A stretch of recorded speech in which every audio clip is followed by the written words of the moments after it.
Match found.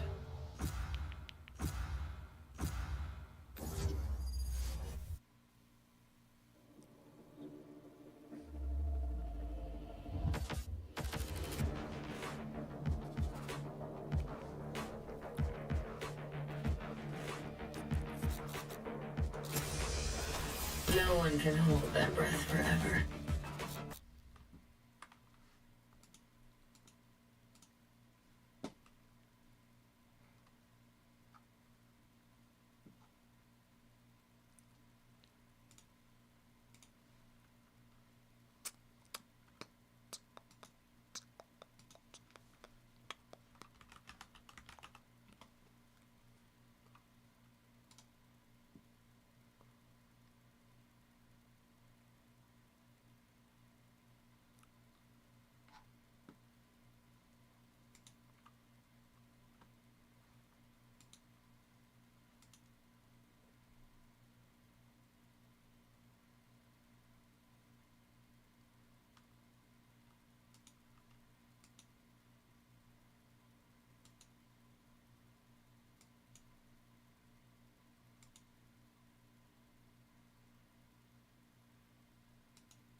Going back to the previous convo, I don't know if it's getting old or mental decline, or just mental decline is a lot easier to get.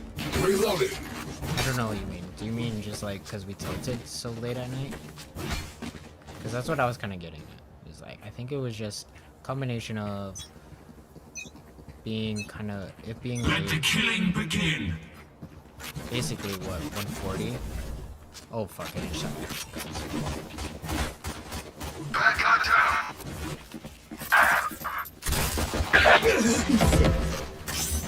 Toxins going up. Reloading. Refocus. Toxin screen down. Rampage.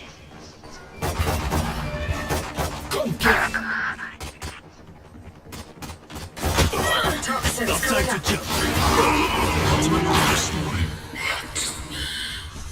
Toxin screen down. Not recharged yet.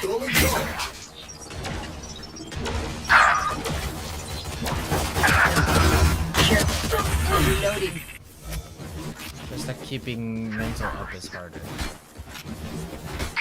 I don't know. I don't know. I really don't know. 10 seconds until I think it was. change.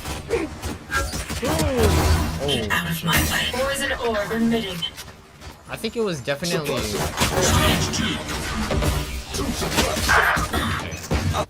I think it was definitely those 4 rounds that we had was really hard. Not Because I think it recharged was. yet. I definitely felt shut out of that. 4 kills. Oh my god. Yeah, I definitely felt shut out of that map. I don't know what. I'd have to tell you about the comp again. The Viper had a one-way on B main. And made B main really hard to take. Fuck you, Jeff. Ultimate orb spawning. I keep forgetting to switch my gun.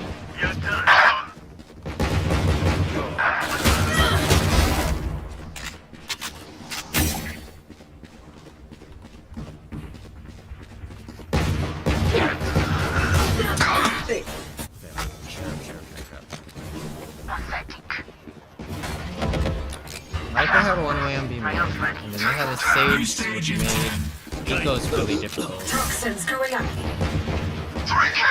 And then their A-hole, they had really good players on A. Stage 3. Enemy down. Toxin screen down.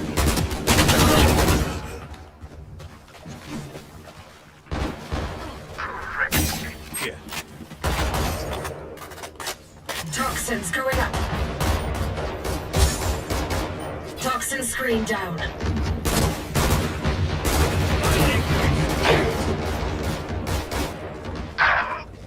Toxins going up. Reloading. Toxin screen down. Charge your ults. Another fuel.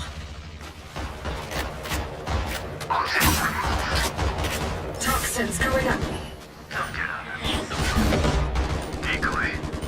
Toxin screen down.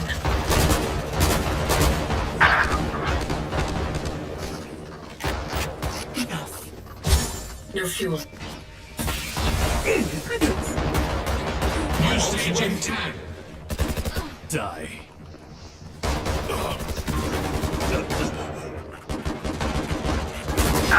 Toxins going up. Stage. Vipers on a rampage.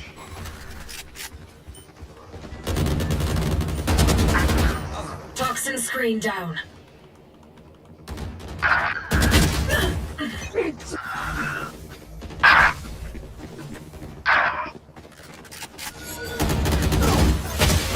Bad luck.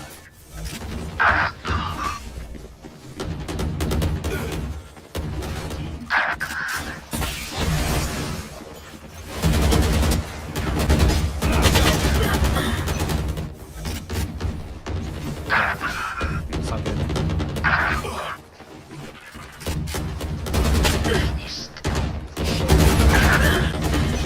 Fire suppressed. Squashed. My ultimate is ready.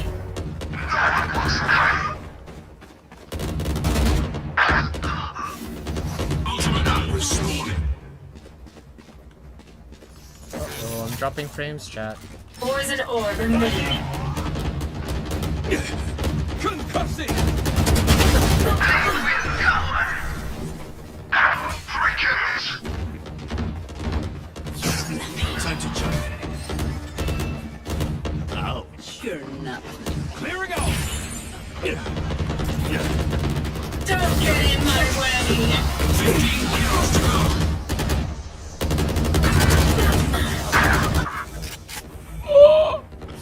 That was so shit. Dominating. 10 kills remaining. Toxins going up. Worthless. One suppressed. 5 kills remaining. Die.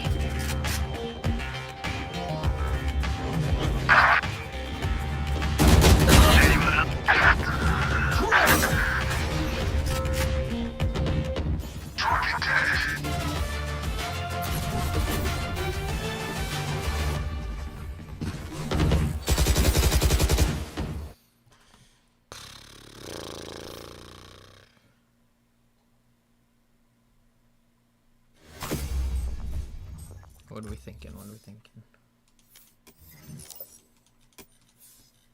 I think I can go for it. I think we'll go for it. I think we'll go for it. Because I don't care that much. I care a little bit, but not that much because I'm Diamond 3. And there's a week left. There's a week left. I can play a decent amount in the coming week.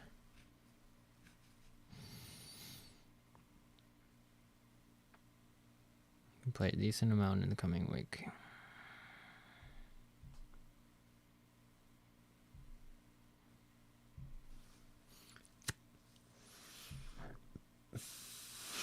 Although I think there's some demons out right now.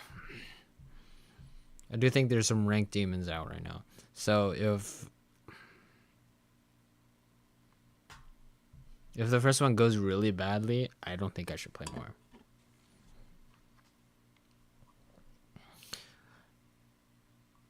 If I play the first one and there's a bunch of like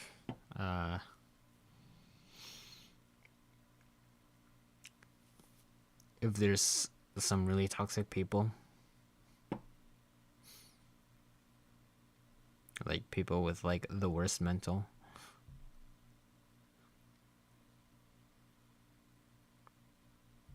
Yeah, maybe I should switch to Swift. Slash, if I play really poorly. If I feel like my decision making's not there. If I feel like my shots aren't there. I'm gonna switch to Swift.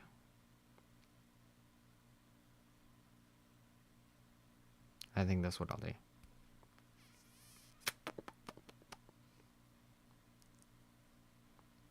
Or we could just go Swift and talk about all the movies we've watched. Chat, should we do that? We could do a top 5. I could do a top 5 right now. Release it for New Year's. Shit.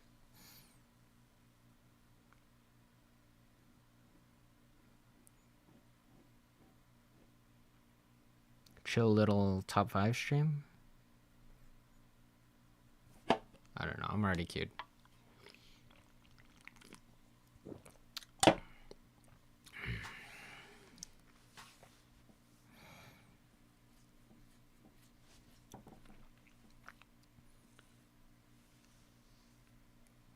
I'm down for a top 5 movies of the year. All right. Okay. Match found. It's too late. Casual Swift, so I don't have to pay attention as much. I'm gonna check the vibes of this lobby and see what's up. It's Lucrina. Yo, what's up?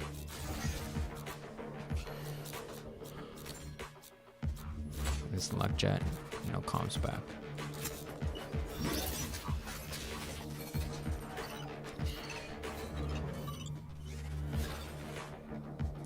Chat, are we Dodgers? Chat, are we Dodgers? We might be Dodgers. Did they demote me at 0 RR?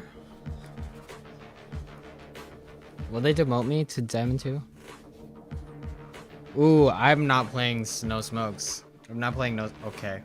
Still though, Noob Killer flexes to Clove. I don't know.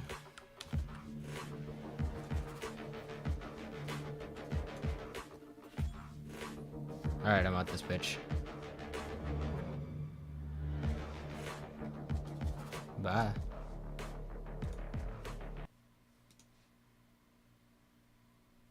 No. Vibes are off. Because number one, I need a comeback. I need any comeback. Literally say anything. Even just say hello back. You gotta say hi back.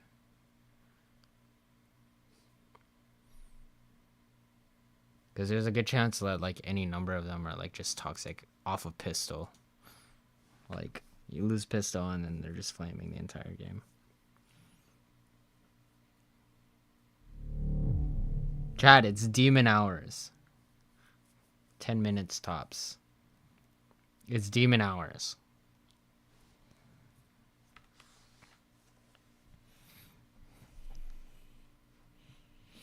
They could have been incredibly cracked, but if they were like terrible to play with, I don't know, man.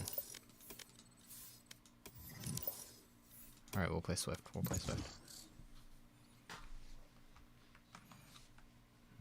farm some content out of this.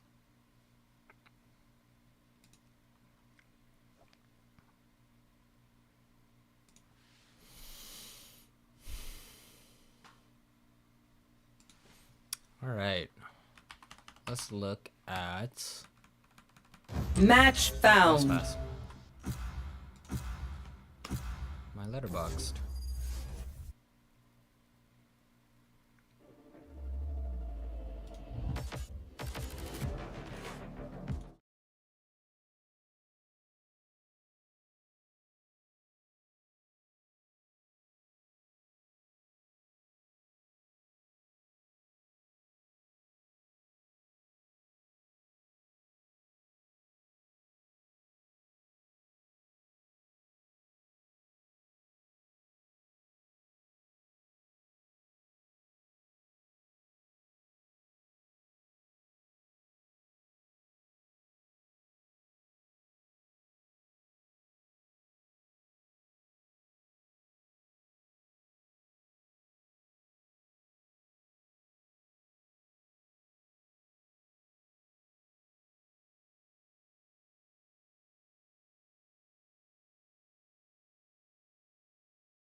Alt tab to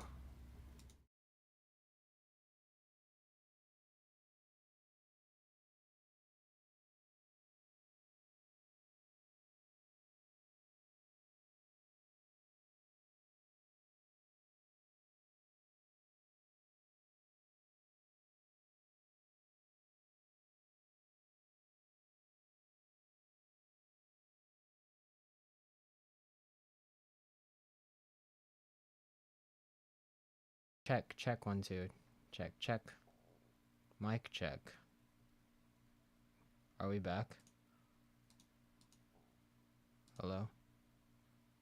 Check 1 2 check mic check.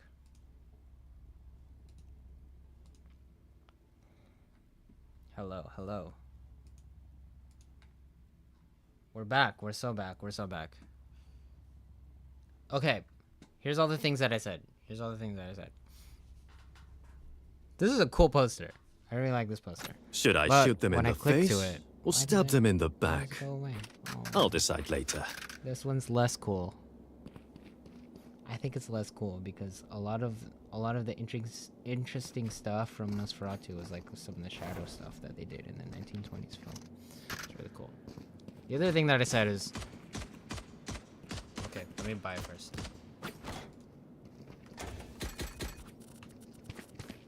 Who cares? The other thing I said. Wait, can you guys hear Valorant? Tell me if you can hear Valorant. Oh, I hope you can.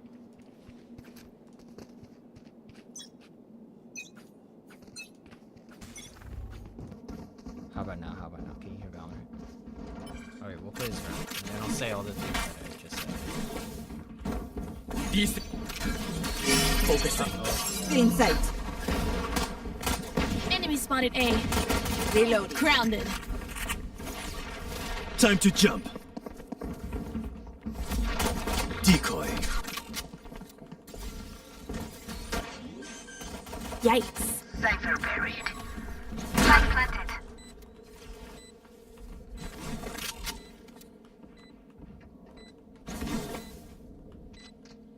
Here. One enemy remaining.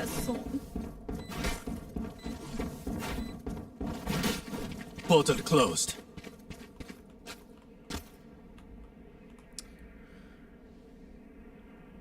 I can hear Val, but I realized I didn't switch to Valorant, so...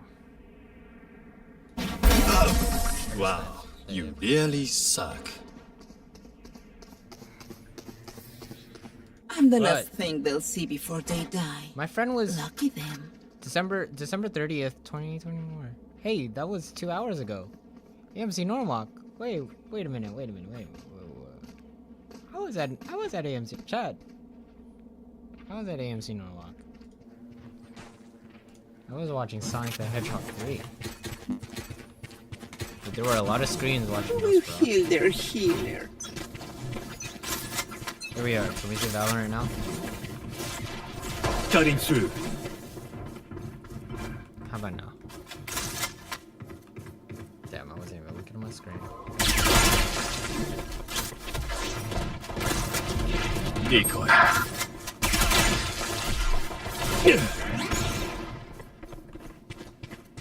Our side is down.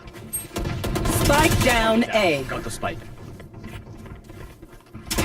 Oh my god. Killed their cipher. Spike planted. My auto closed. Show me a target. No Cutting distraction.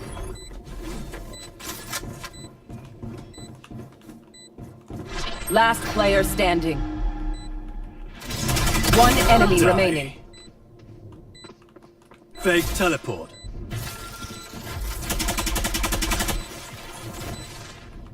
Time to jump. Fake teleport. So I saved a day. Don't make a big deal about it. Focus on their stage. Few resurrections.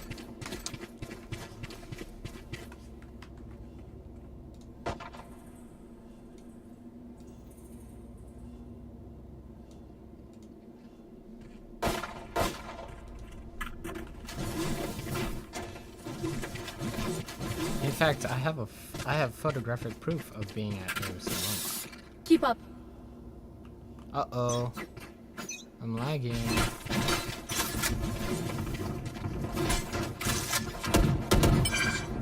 Here. Reloading. Decoy. Cutting through.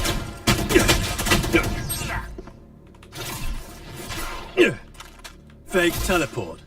Enemy spotted there. Here. Cutting through. I know exactly where you are. Can't have shit in Detroit.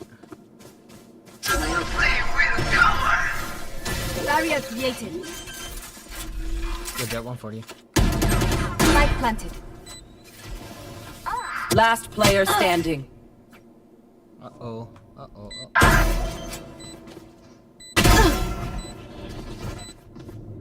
You had your fun. My turn.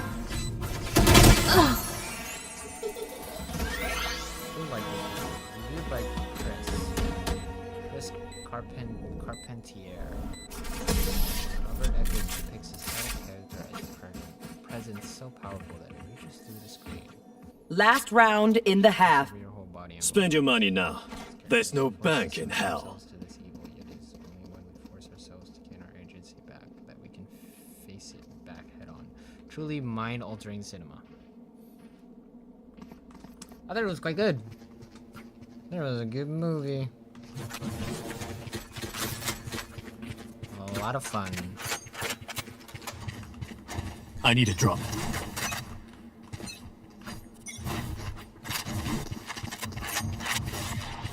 Time to jump.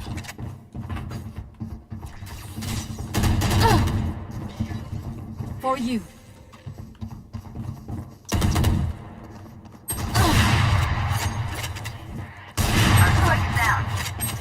Spike down A. I'll handle this. Enemy down. I got the spike. Yeah.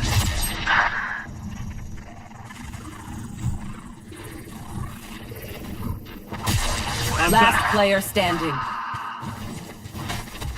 Decoy. Time to jump.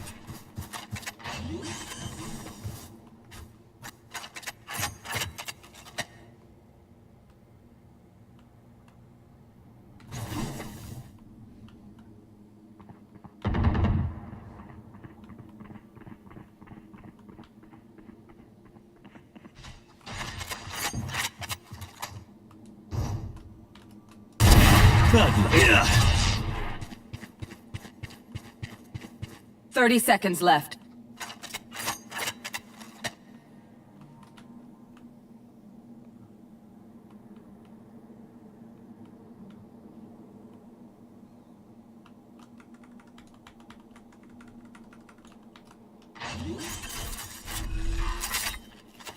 Ten seconds Spike left. planted.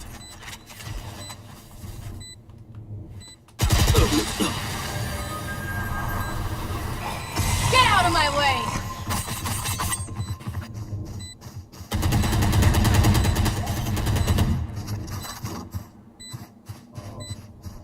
Anyways. I thought it was a good movie. Nosferatu. Switching sides. Deep breaths, Have you everyone. guys seen the Your hearts are 1928 pounding. version? Is it 28? What time? When did this freaking came out? Nosferatu. 1922. German expressionistic film.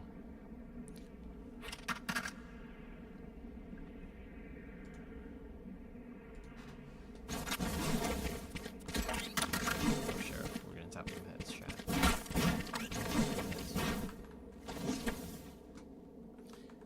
At least they kept it interesting.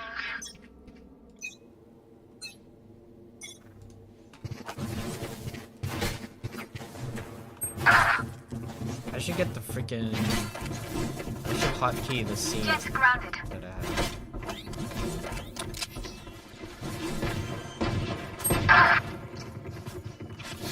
Spike Cutting planted. through. Show me a target. Last player standing.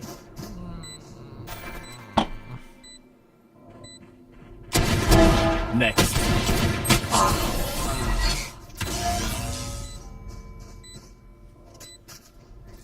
I haven't seen any of it. I'm ready.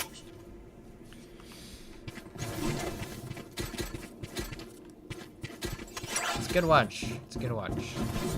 I will say.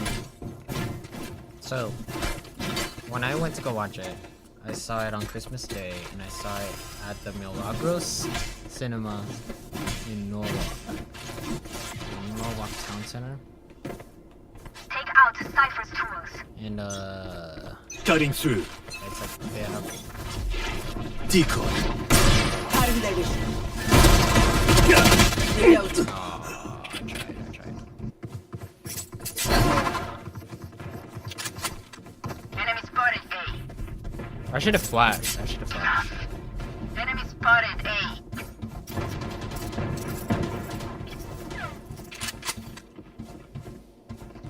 I thought it had to be Healing you. Reloading. See ya.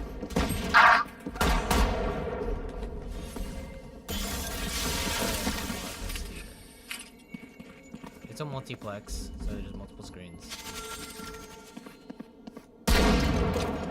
But that shit Enemy is spotted nice. A. It's nice. It's interesting that there's like the lobby, and then you go to the usher that's your ticket. So like very easily you could like buy concessions and then just leave. But like One enemy remaining.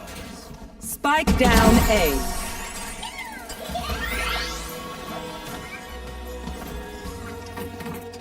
Finally. this place was This nice. is how I like to win.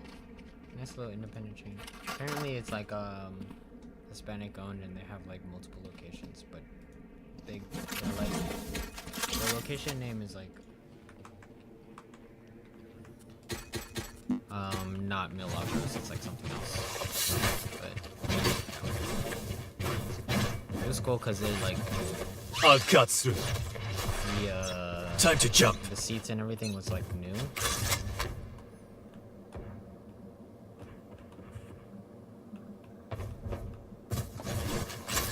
Stand aside. You will not kill my allies! I know exactly where you are.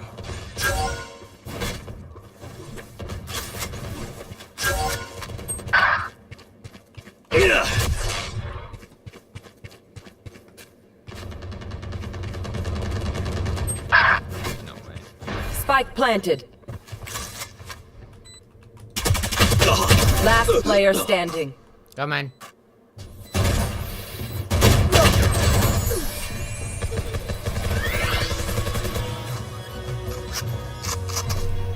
Yeah, it was a good Match idea. point. The symphony of death. Yeah. Don't worry. Aldo was asking me like if it's better than like if it's his best movie or whatever. Bro, Dingle Farted, stop dying.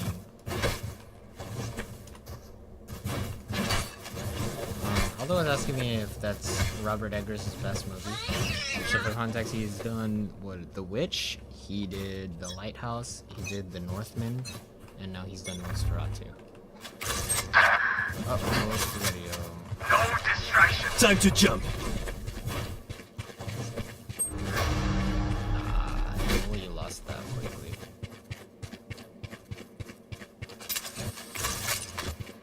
Spike planted.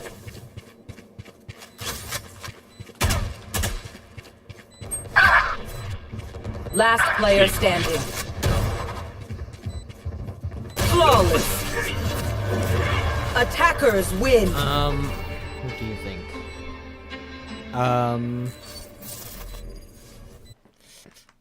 I think it was cool.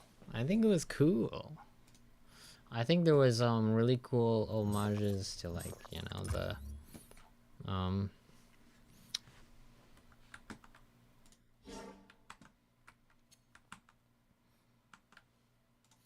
really cool homages to the original Nosferatu.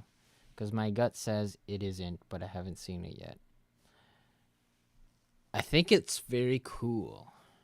It's very atmospheric. I think I rated it. Let's see.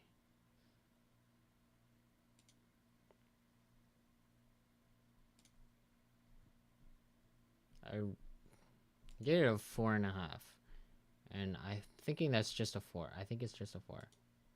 I'm pretty bad at rating things as soon as I see them. I always rate them pretty high. I don't know if that's what that's about. Is that literally recency bias? Is that what that is? That's what that word is for. I'm trying to update it. That's just how you're feeling at the time. I guess it is. I guess it is.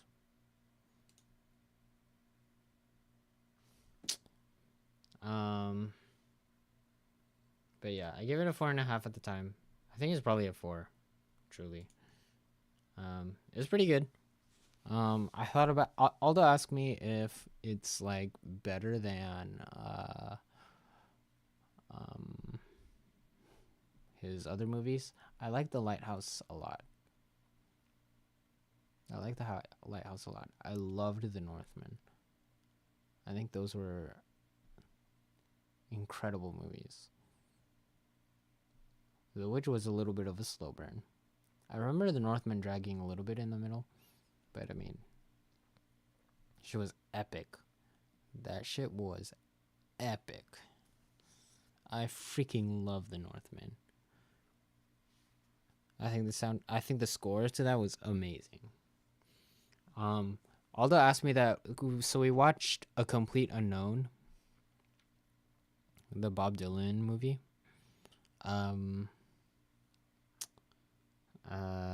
What was that? That was Friday night, I think. We watched A Complete Unknown with his best friend Timothy Chalamet and my former student, because I taught him everything he knows about guitar.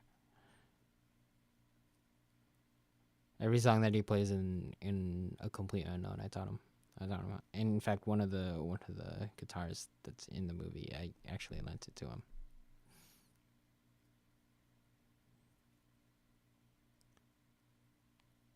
One of my old laptops had the sticker, "This machine kills fascists." It's a very interesting dynamic. So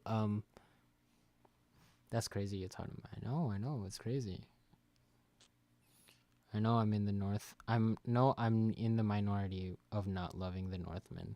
I don't know. I think it's a very specific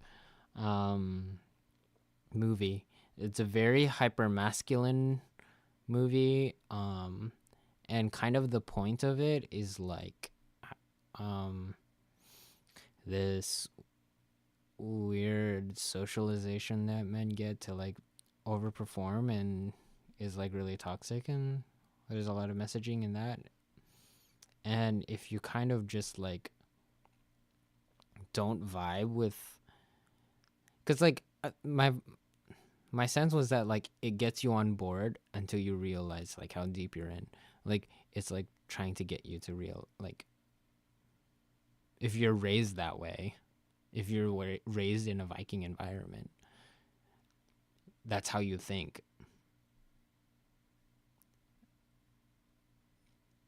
But like truly it's like toxic and bad for you, and like it leads you down a bad path. And also I get that it's like based on Hamlet or whatever. Shakespeare. That was another thing about Nosferatu. It was very Shakespearean. It was really cool. I think that I don't think there's not too much reason for like the 1922 version to like connect that with like a Shakespeare or whatever.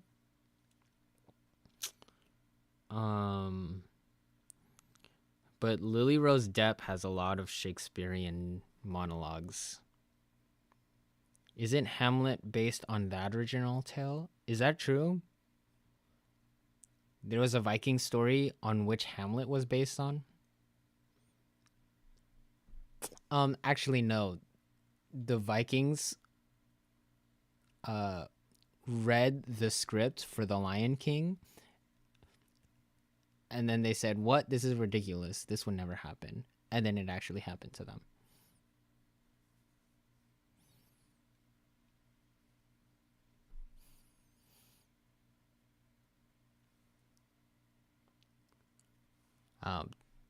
But yeah. Lily Rose Depp does some freaky shit in this movie. They read the Kimba script, actually. What is the Kimba script? Is Kimba like Simba's son?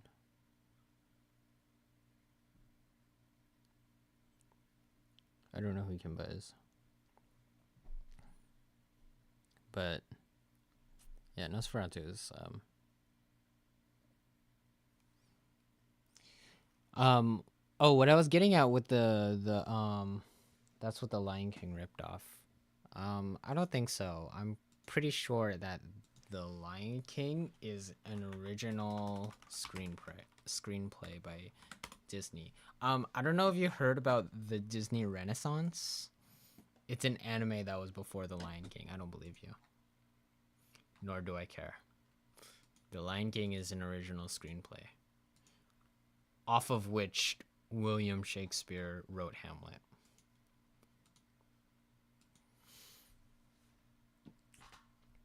Off of which some Vikings read and then actually enacted in real life. Anyways, what I was getting at with the Milagro Cinema is like, there's like a lobby and then you can order like food and drink and stuff. They had like pizza, obviously, and like nachos. And it's also like a Hispanic area, so they had like tacos and quesadilla and stuff like that. And my family ordered some, and I was like, yeah, I mean, we're like sitting down at, the movie was at like 7 o'clock, 7:30. So I sat down, I was like, yeah, I'll have a quesadilla. They didn't bring the food like before the movie started. So like I was eating my popcorn, I was chilling, and then like 30-ish 40 minutes into the movie, they bring a bunch of boxes and stuff. And they were like, oh, these are the tacos. And it was that between my mom and my special needs brother, and then my sister and her boyfriend, and then my dad. And I'm trying to like, you know, everybody's trying to figure out whose food is what. Oh, these are your tacos. Blah, blah, blah, blah. Who got pretzels? These nachos are for Kaloy. Make sure he's eating the nachos. He's eating the nachos. And I ordered a quesadilla, and they didn't even bring a quesadilla. They just brought us an extra taco. And I think there was a scramble for like, where's the quesadilla? Blah, blah, blah. And I was like, okay, whatever. I'll just eat a freaking taco. It's not that big of a deal. It was not that big of a deal. And I was trying to watch the movie. And it was an interesting and cool and atmospheric and tense scene.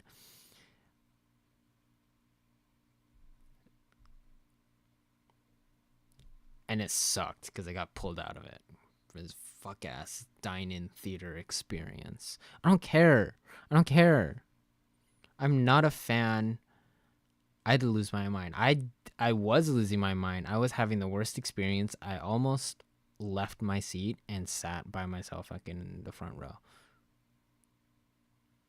Because the people that I was with were like scrambling for their food and stuff. Oh, here's the churro donut. You should try the churro donut. Yeah. That's what Vivum does. Yeah. I don't know. It was annoying. It was a very atmospheric scene. Because it was like not a it was not a dialogue heavy scene. It was like a vibes heavy scene. And I was trying to concentrate. And I couldn't focus. But I mean, like, I already, like, I'm familiar with the source material, and I knew what happened and stuff. So I was like, fine, whatever.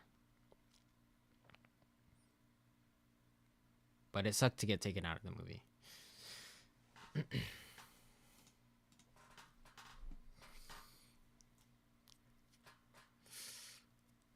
Bill Skarsgård in this is freaky.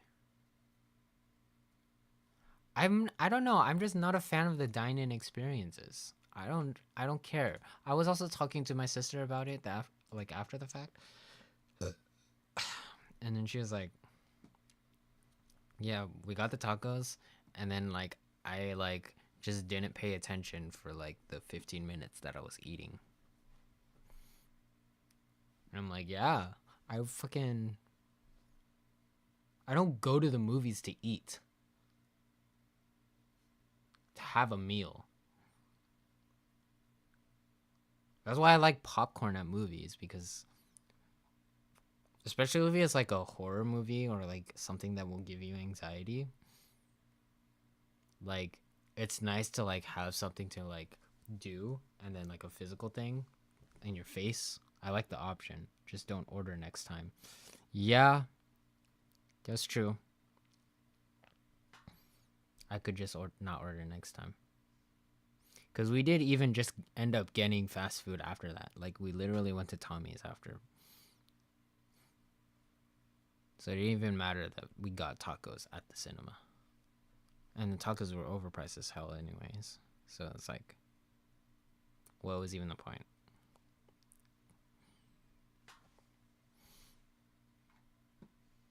What was even the point? But yeah, this shit was freaky.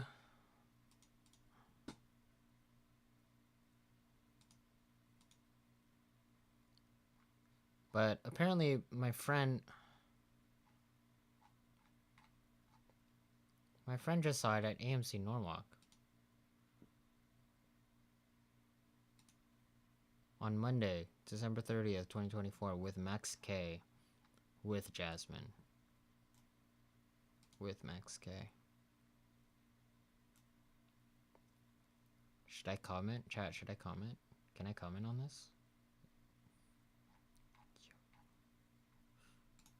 Whatever. I'm gonna log Sonic 3.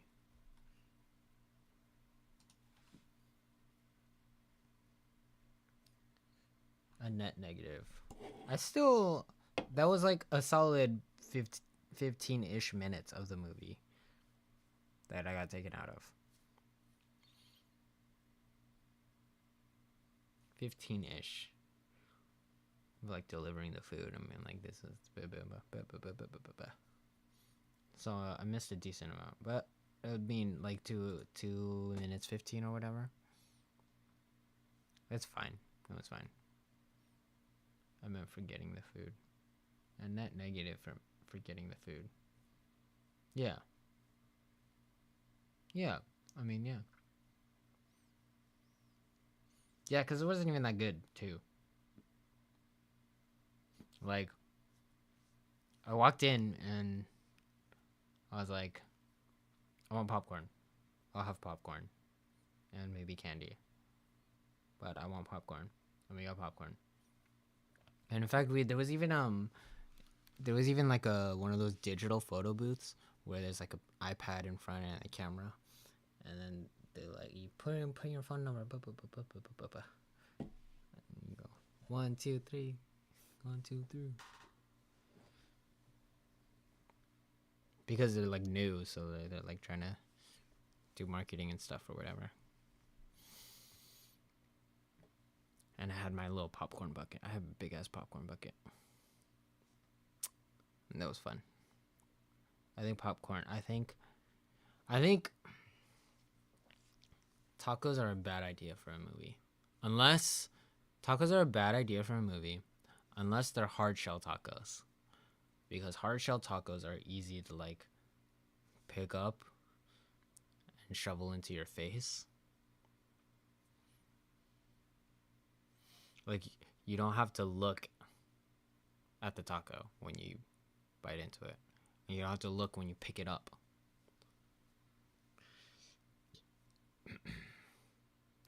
Bro, the noise though. Whatever. I would be so annoyed. Yeah, but we serve nachos. I think nachos are valid. Nachos are valid. Just gross. I think nachos are gross. Nacho cheese is gross. The fucking canned jalapenos are gross. The tortilla chips are not good quality tortilla chips. They're bad. Movie theater nachos are disgusting. They're a valid choice in snack. They're a valid choice in movie theater concession. They're valid. They're gross though. I don't like them.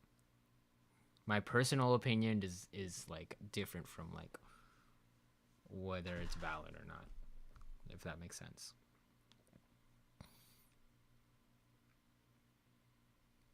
Get that shit out of here now, Edwin. Anyways. Nachos. Okay. You get valid movie theater concessions. Candy. All the candy. Any candy. M&M's. That's all I can think of. Sour Patch. Junior Mint. Reese's Pieces. All of them. Candy is fine. I don't have any problem with candy. The only problem I have with candy is like people will spill and then leave their shit and it attracts bugs and stuff and your theater goes to shit. But like as part of an experience, as part of a movie going experience, I think they're fine. You can have candy. You have popcorn. Popcorn's fine. Obviously. Candy, popcorn. I've said nachos, right? Nachos are fine. Hot dogs. I think hot dogs are fine. You can have a hot dog at the movie theater. Cuz especially you dress it before you get in. And it's one of those things like you can pick up, like you know where the buns are. So it's easy to shovel in your face while you're watching. I think that's one of the operative things. Because like if it's like a soft taco, I have to look where the tortilla is and then have to pick it up. And then if I'm not eating the whole thing, like if I'm like 3-biting it, which I am because these theaters are charging like $15 or something for 3 tacos. Okay, there's a lot of things. I also am of the mind that tendies and mozzarella sticks are fine too. Okay, there's a lot of like frozen snacks like that. Like tendies and mozzarella sticks are fine too. But when you're talking about like, I don't know, burgers. I've seen burger. I think AMC Fullerton. Like, you don't want meals. I think that soft shell tacos was... That's why I was down with the quesadilla. Because, like, every bite of a quesadilla has the same amount of cheese and tortilla. Proportional. They have sliders. Yeah, I think that's bad. I think that's not a good option. I think that sucks.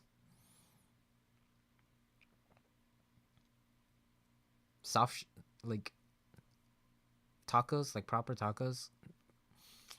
I get that it's like the area. Like Norwalk is like probably 90% Hispanic. But no, it's not a movie theater food. It's not a movie theater food.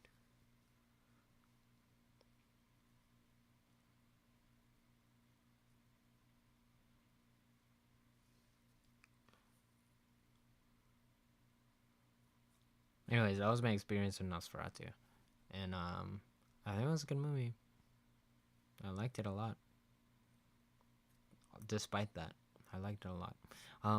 Aldo asked me if I liked it more than some of the Robert Eggers movie. Like, how does it compare? And initially, I said I think I liked it more than The Northman. I think. Do I? I don't know. And then I saw him again. And then we started talking about it. And And I was like, I like the Northman more. I like the Northman more. I like the Northman more. And in fact, I might even like the Lighthouse more. Because I like the Lighthouse a lot. Like, I might... It was a great movie. I think Nosferatu was a great movie. It was a great adaptation. Great modernization of the 1922 version. But if you have to compare it to the rest of his filmography, it might be third. Because I think The Witch was good, but like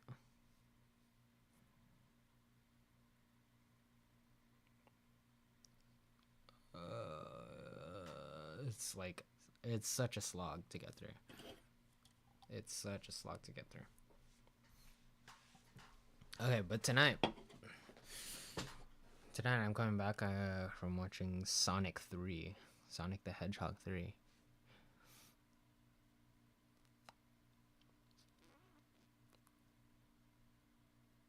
That's the zoomer brain you got. No, not even, because I think that The Lighthouse also has slow moments. The Lighthouse is a slow movie also. The Northman even has some slow moments. And Nosferatu has slow moments too. I love slow cinema.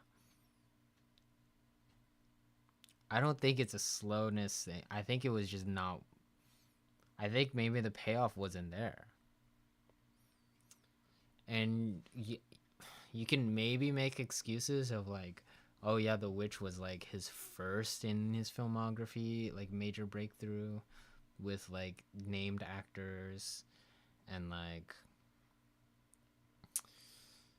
you know, he doesn't have the budget and the goodwill with studios to like really push out something grand at the end.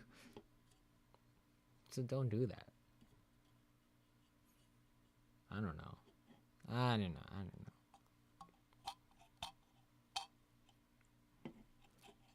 I think the payoff just wasn't there for The Witch, as much as it was for The Lighthouse, or for The Northman, or for Nosferatu.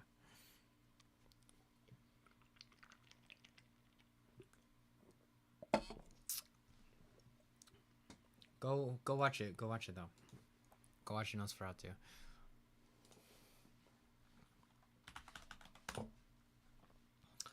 Sad that... Oh, it's interesting that... I don't know about sad, but... My friend rated it 3 stars.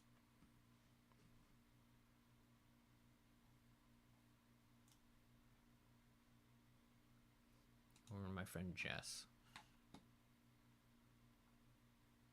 Raw. Oh, okay, that's not what I'm here for. Recent activity, 4.5 stars with a review.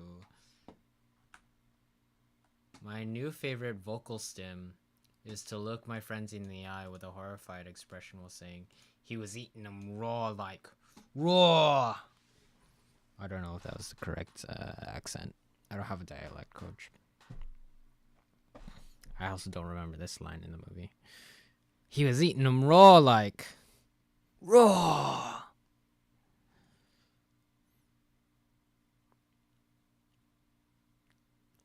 My friend Jess is such a theater kid, though. Like, they're so fruity. They're so... Yeah. I can totes see it, though. That they're like... That, like...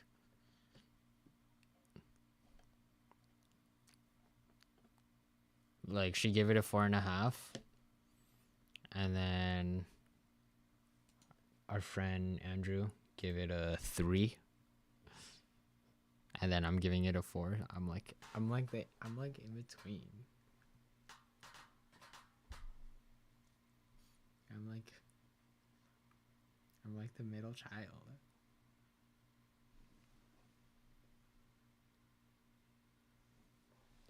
My two favorite directors.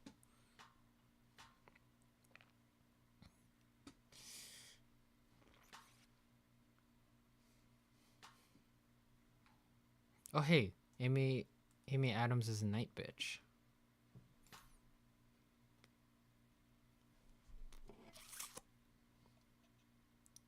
King Kong 2005.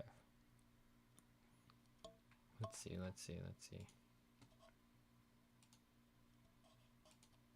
Diary, that's what I'm looking for. A Complete Unknown. Good movie. Good movie. I saw that movie. I know. You told me about it.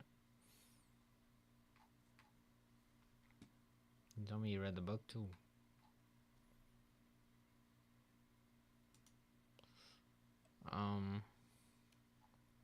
Complete Unknown.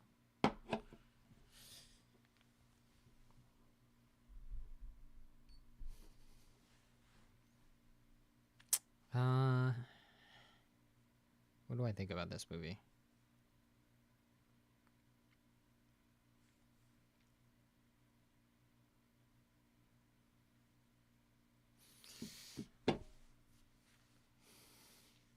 I watched out of this movie at the end, and like they did the thing after the credits, or like while the credits are loading, or like while the credits song starts playing, and they give like details about where the characters are after. Like you know at the end of Breakfast Club or whatever. I think I haven't seen Breakfast Club,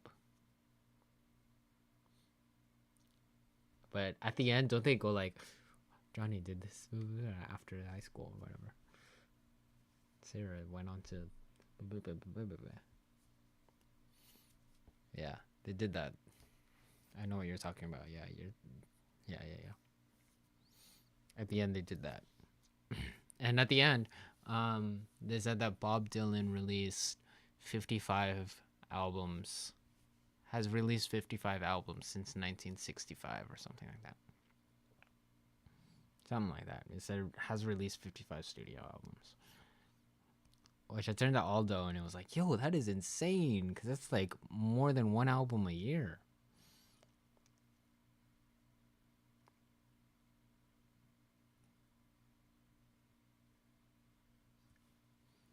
That is crazy. And he told me about how like, what is it, Frank Ocean?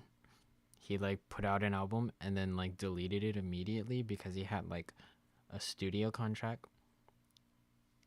He was like contracted to a studio and they were like, we'll release, you have to release 5 albums with us. And he released 4 albums and then he got way bigger than that studio. And he put one out to get out of the contract because they were like restricting his creative freedom or whatever. And then he deleted it. And then he made what he actually wanted to do. So there's probably some of that where like Bob Dylan signed a bunch of contracts to where like he has to sign or he has to release albums, like folk albums and stuff.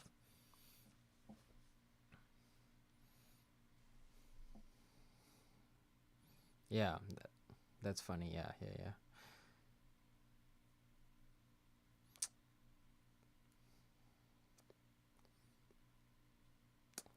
I know you were like started listening to folk and stuff. So like, have you listened to Bob Dylan at all, or like, what's your opinion on him? He also told me that he was like listening to. We were watching the movie, and they would play songs, and then he would be like, "Oh yeah, I guess I do know that song." Just because like how popular Bob Dylan is. But like, it was cool. There's like other characters, real people, non-fictional people in the real world that are still maybe alive. Is Johnny Cash alive? Johnny Cash is dead, but Johnny Cash appears. It's a major figure in Bob Dylan's life apparently, and I didn't know that. Is Bob Dylan still alive? Yeah, he is. He's 83. Like a rolling stone.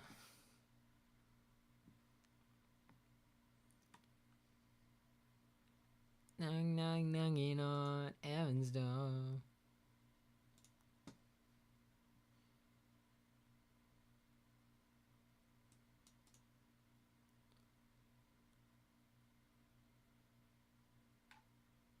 How does it feel?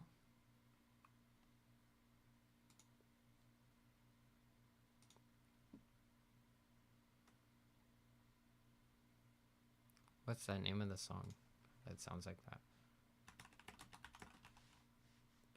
Oh, like a Rolling Stone is what it's called.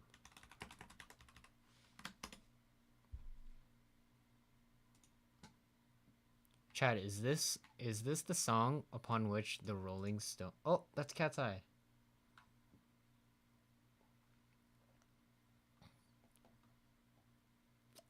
Is this a song upon which the Rolling Stones magazine was based on? Rolling Stones. Oh, there's a rock band called the Rolling Stones.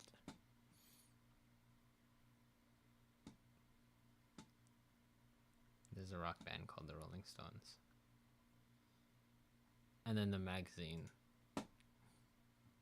And then there's a magazine after that. There's a magazine after that. No, I had a professor say, like, guys, you like, haha, you guys get it? It's the Rolling Stones, like rock and roll.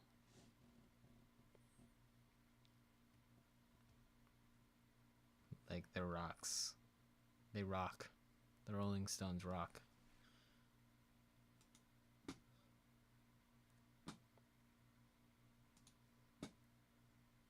I knew they were a band. I knew. Shut up. I knew they were a band.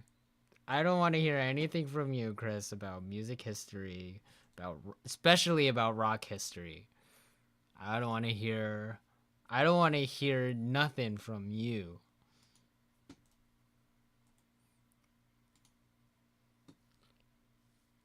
I don't want to hear anything from you about rock history. I was doing a little bit. I knew that the Rolling Stones was a band.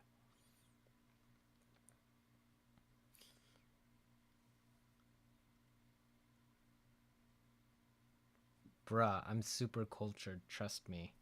I don't trust you. I do not.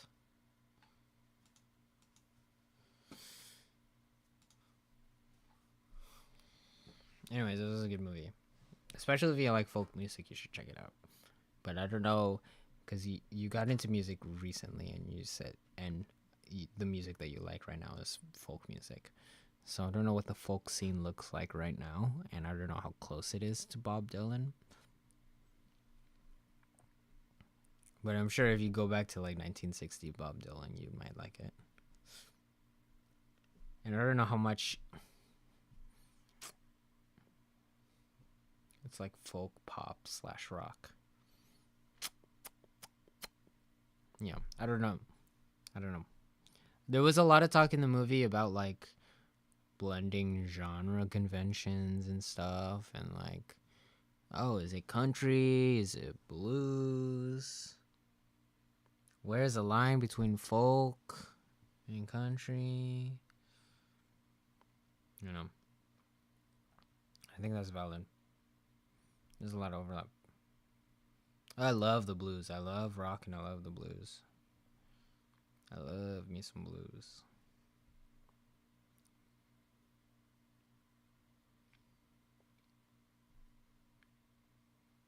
Yeah. That movie really makes me want to like live in a city, man. Like, I come back to my suburban hellscape and I'm the only musician that I know.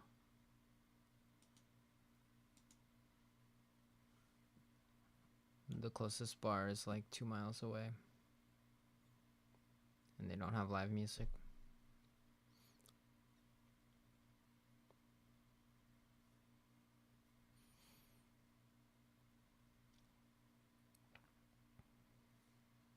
That's not queer.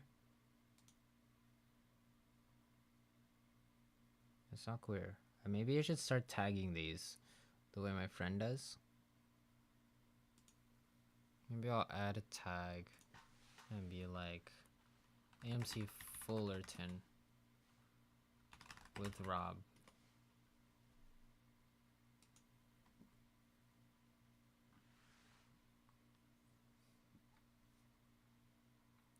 I may start doing that.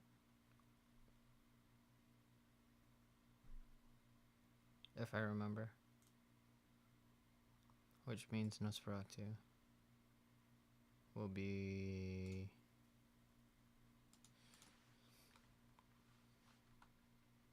Milagros Cinema at Milagros Norwalk.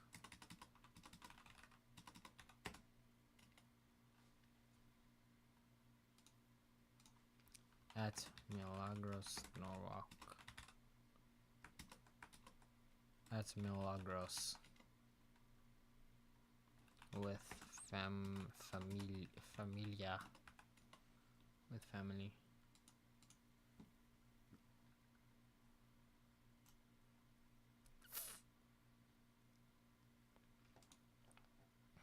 Queer was cool. Queer was sad. Can you believe this is Luca Guadagnino's second movie to come out this year? Crazy. And it's with like the same team too. Like I think if you go back, like I don't know if this is the same writer, but I know that the person who did the score is the same.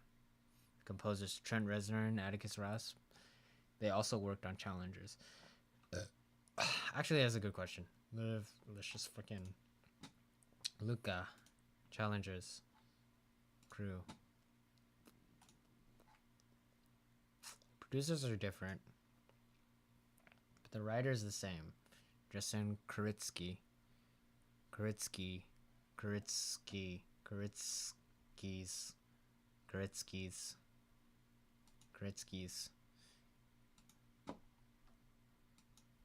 Same writer. Same editor, Marco Costa also.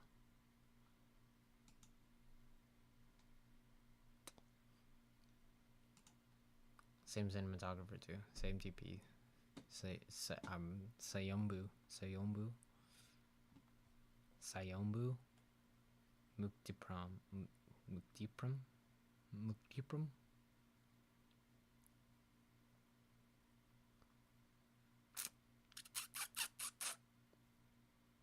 Yeah. Crazy.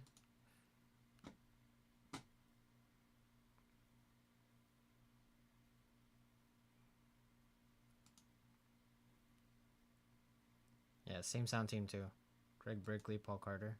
Oh, Paul Carter's there. But that's it. Yeah, same sound team though.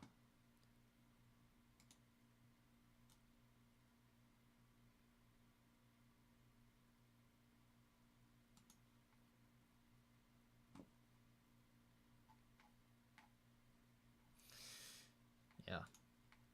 This movie is sad though.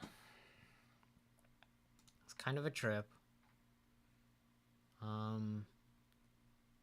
It's kind of about Daniel Craig being this older queer man living in Mexico. I forget what city it is. Does it say? Oh, Mexico City. 1950s Mexico City. William Lee is an American. And he goes over there. And it's not a twink. I don't think he's a twink. He's not quite a twink. It's maybe he is, but he's like fine. He passes the twink. He's a twink. He's military though, and he gets stationed. This character, this character gets stationed in Mexico City. Twink pass. You get the twink pass. However, the arrival of Eugene Allerton. Eugene is a twink, a young student. He's military, he gets stationed there. And, they fuck. They have gay sex. They are homosexuals. You would hope. Walking into a movie titled Queer. Like, I would hope there's gay sex. Oh baby, is there gay sex? Actually, Chris, your close personal friend, Omar Apollo is in this. Did you know that? You would hope. Yeah, you would hope. Yeah. Your close personal friend of many years. Yeah. Omar Apollo. I didn't know what he looks like. I didn't know what he looked like. Omar Apollo. Chimu Bar Guy. Me and Manny tried to go and see it, but we were a day early. What do you mean you are a day early? What do you mean you are a day early? What? What does that mean? You were a day early to the movies? It says the date on the ticket.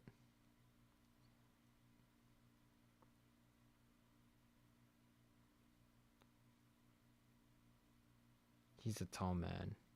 We got together the day before the release. What is it?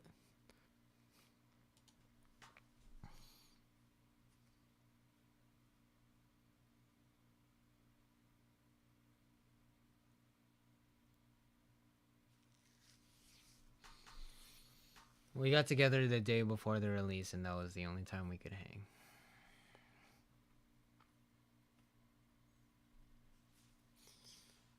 I'm gonna skip over that.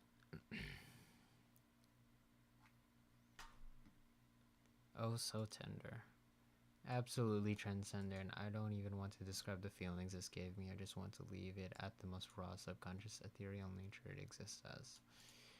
In my eye, this is what pushes the boundaries of visual storytelling. This is surrealism at its absolute perfection. Daniel Craig, you are a gift. It is very surreal. It is a surreal movie. Surrealist movie. There's a lot of, like... Because Daniel Craig's character is like a junkie.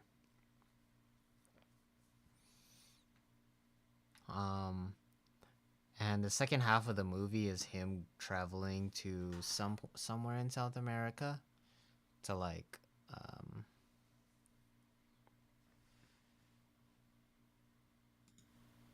he's like traveling somewhere to in South America to try some hallucinogenic drug. And yeah, when they finally get there, it's like it's a trip. It's like really sad.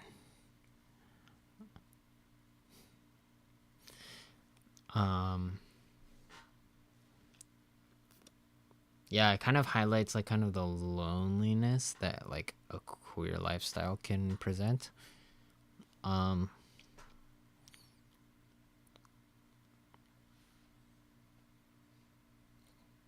Kind of by virtue of like there not being a lot of like social expectation, I guess. I don't know. Cause like people who are straight, like they are surely as promiscuous, if not more, than people who are gay. But there's not as much like social expectation, social acceptance for gay and queer people to live like monogamous lifestyles. And a lot of society is built around and kind of expects like a partnered lifestyle, like a monogamous lifestyle.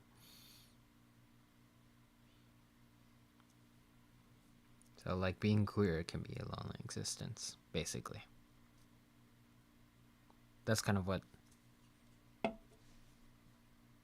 the movie gets at the end. Good movie. Kind of a trip. A little long. But good movie. Good movie.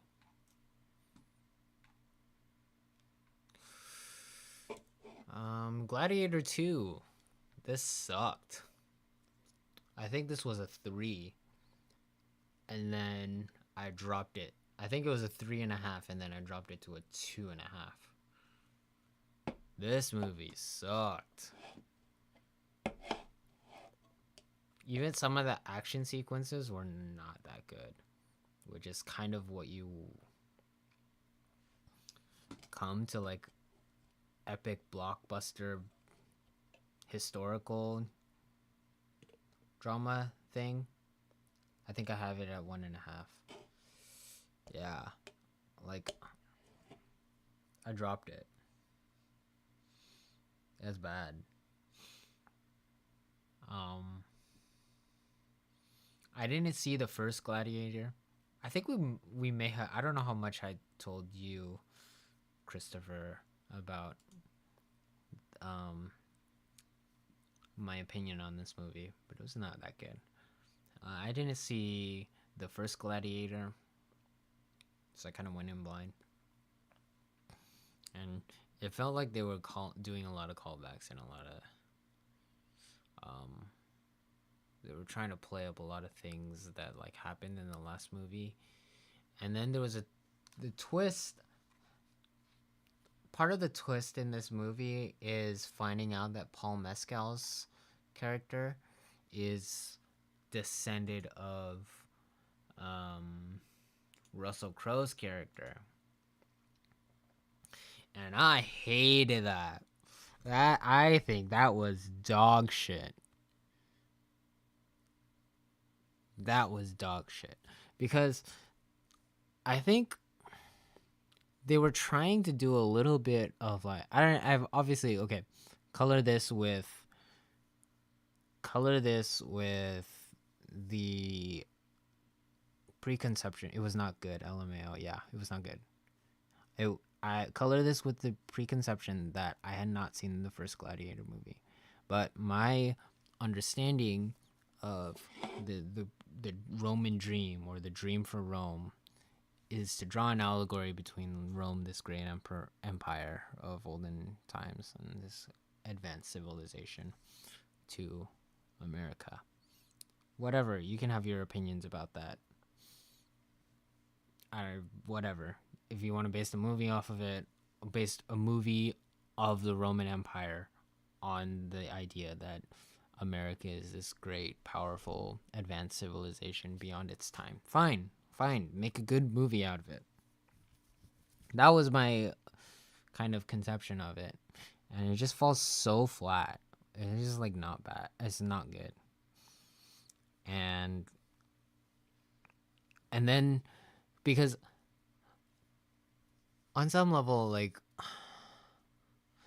they play it like the Roman dream is like anybody can come to Rome and they can be anybody and they can like disappear into the city and like be free and find freedom.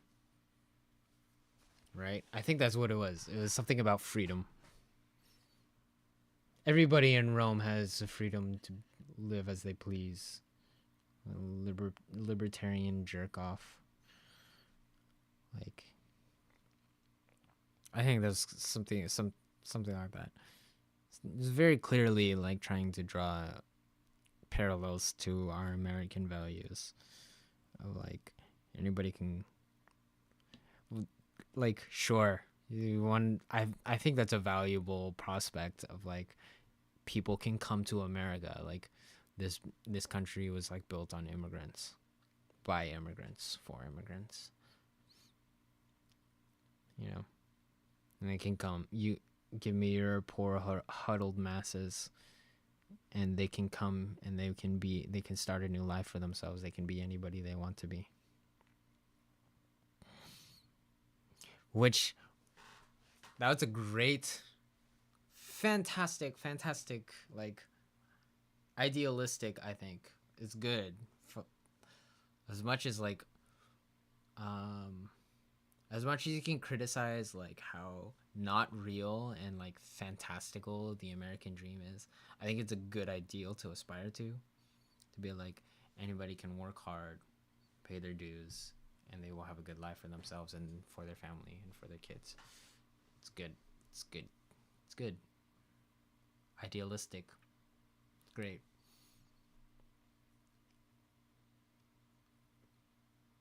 But what this movie, so this movie is trying to draw that to like Rome. For the glory, to return the glory of Rome to its people. And they talk about this Roman dream of like anybody can come to the city and be free. And Paul Mescal's character, don't ever bother remember character names. But Paul Mescal's character comes in and he's like, I'm here to restore the glory of Rome. To restore the Roman dream where any man can come to this. And there's a twist that he's descended from this former gladiator, famous gladiator who I don't know what happened in the first movie. I don't really know. But I know that he like did great things, did famous noteworthy things supposedly in this canonical timeline of Rome. I don't think it's based on a real character.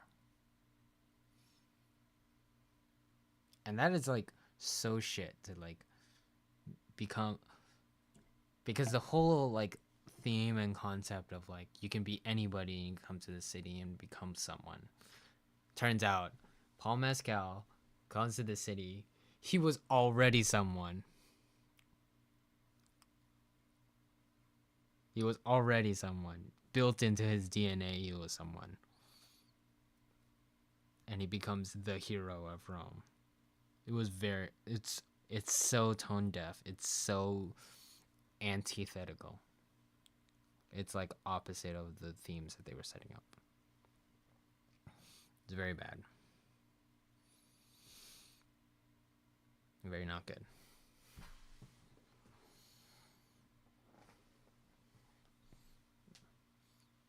And then this is one of those movies that's like, it like centers a white male protagonist, and like I don't even care really. DAI, Hollywood going woke. I don't really care that much. Whatever. Fucking make your movie centered on a white protagonist, and a white straight male protagonist who lost his wife and now he's motivated by vengeance. Vengeance. Fucking I love the Batman. Straight white male billionaire playboy. I don't care.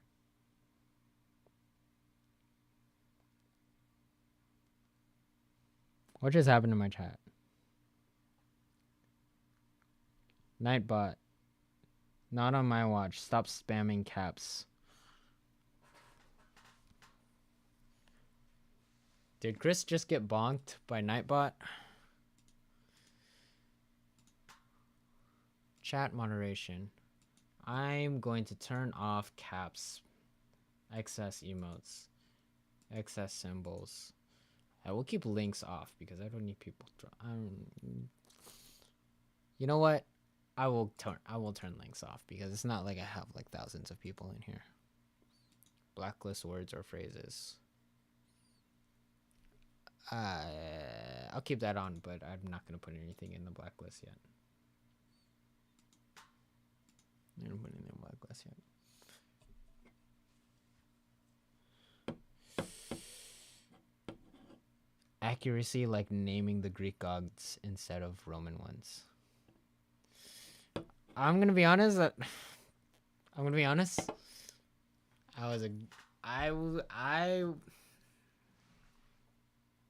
Chad, don't tear me apart for this one.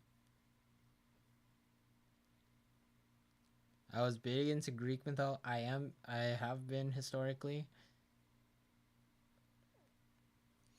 I was a big Greek mythology enjoyer. I was a big Percy enjoyer. Percy Jackson enjoyer. Big on Greek mythology.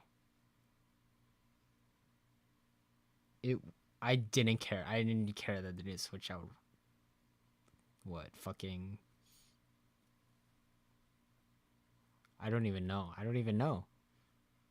Is it Ares goes to Jupiter? No. What? Hermes goes to Mercury. Right? Is Zeus Jupiter?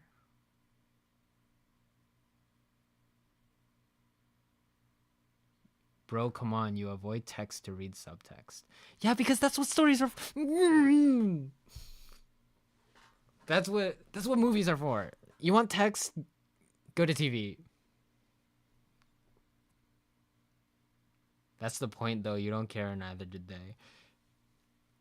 I didn't notice, and I didn't care. Because I was a casual viewer, and I didn't even see the first one. And I watched the second one. I didn't really care.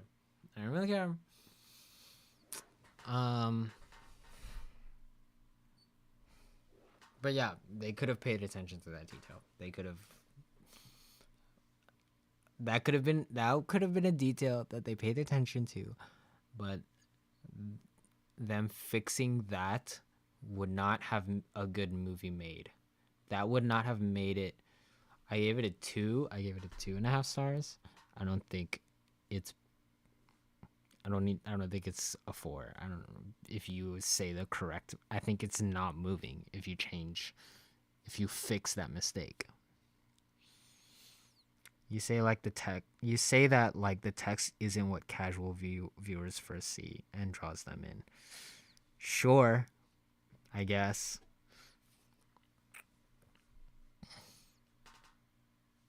Whatever. I think it's emblematic of the issues it has. Yeah. I think it's true. I don't know how good the last movie that Ridley Scott made was. Upcoming 2020s was Napoleon last year. 3.5 from my friend. 3 stars from someone I respect. 4 stars. I don't know.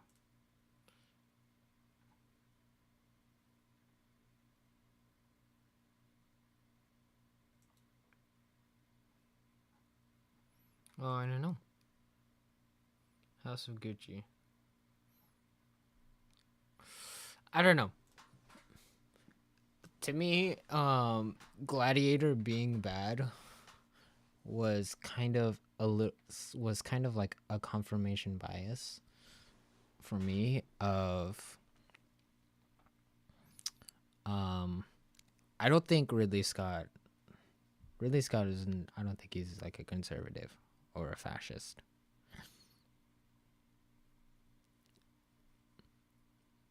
I think he probably just really is into like his historical dramas, and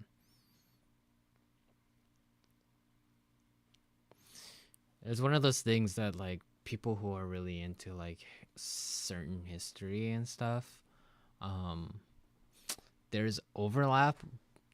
There's like a correlation, but not causation of like being a conservative and being a fascist and being into history and like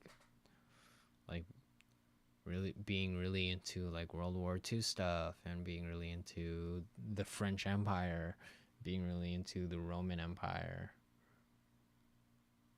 I think he thinks he's more profound than he is. Yeah, that's probably true. I think which makes me reconsider some of the things that he's made. He's made Alien. He's made Alien and he's made Blade Runner. He made Robin Hood. I guess he did make Robin Hood, which was not that good. All the money in the world.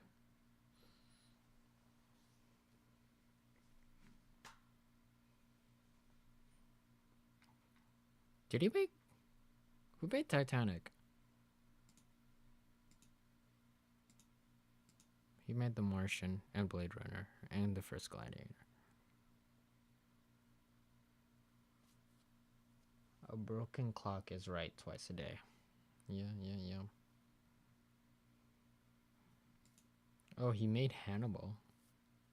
Wait, who made Silence of the Lambs? Not him.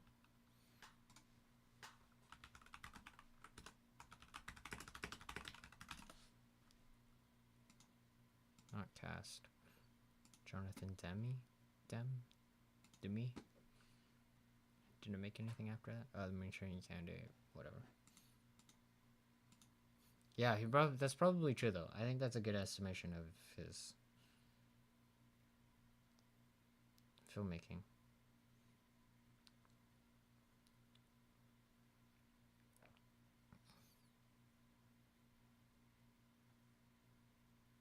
Exodius, Gods and Kings. He directed this?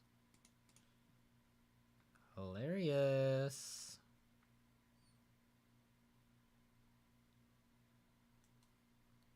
Garbage. Anyways, that was Gladiator 2.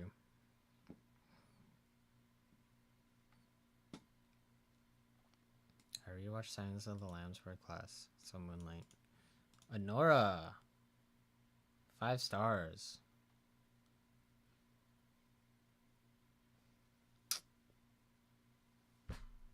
This movie's sexy. This movie is hot.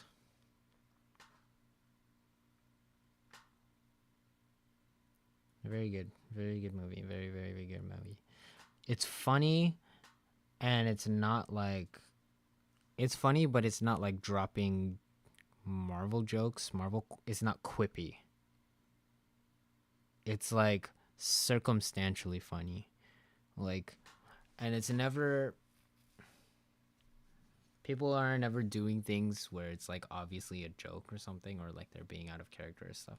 It's like circumstances will lead characters, and then the film makes you step back and realize what's happening, and you're like, oh, this is actually ridiculous.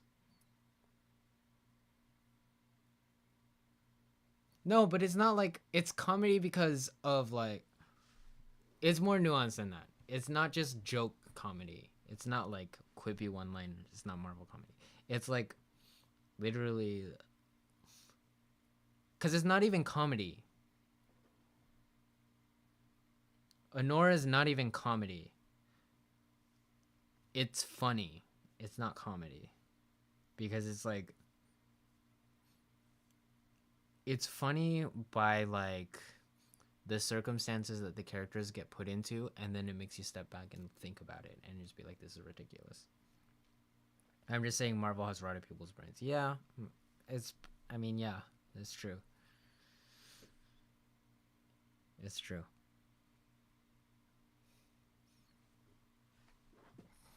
Actually made I think Little Trucker Boy did a little Marvelism in one of our 5-stack lobbies, and I made a TikTok out of it.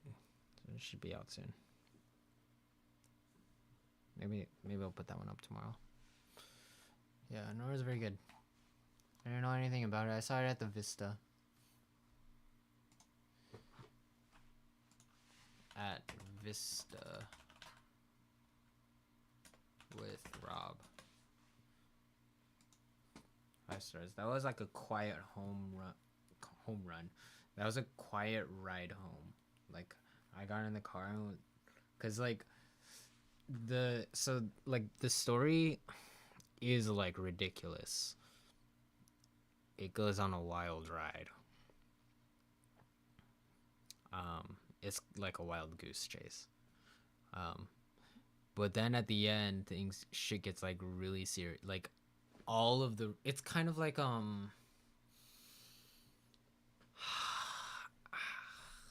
I think the ridiculousness is like maybe synonymous to like a hangover, like the Hangover movies.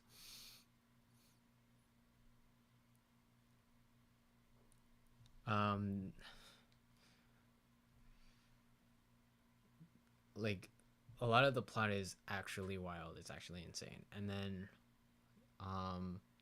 at the end, everything kind of just comes crashing down on Honora, on Annie. It all comes crashing down, and the direction and the way that it's made makes you really feel it. And you really feel like the damage and the hurt and the pain that she went through. Like, even though a lot of it was like a lot of fun and like actually insane, it like really hit. Stories that go from insanity to sincerity is great. Yeah, It was very like sincere and somber at the end, and I feel like it really emulated kind of like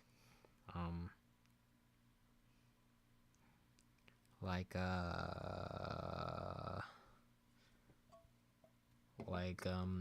anxiety, or like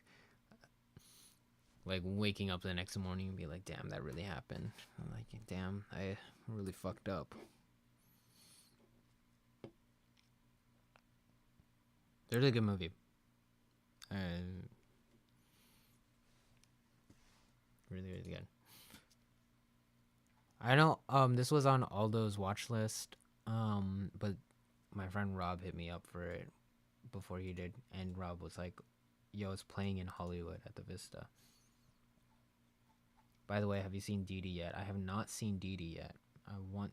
It seems like that would be my movie of the year. That seems like that would be my number one.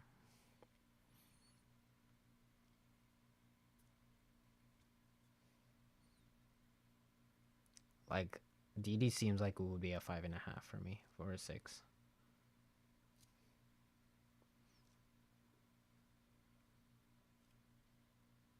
I just haven't gotten to it.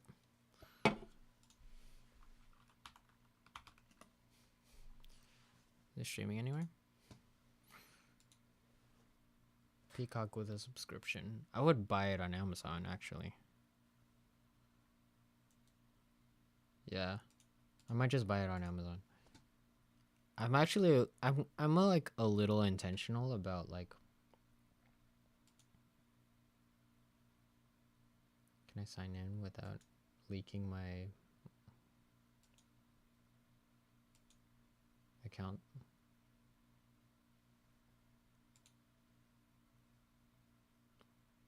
Sign in. Manage. No, I can't.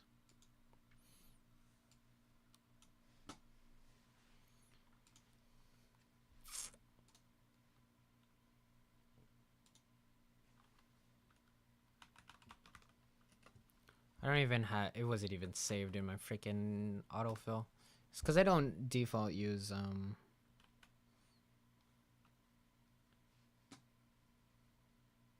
Firefox. Whatever, it's not that important.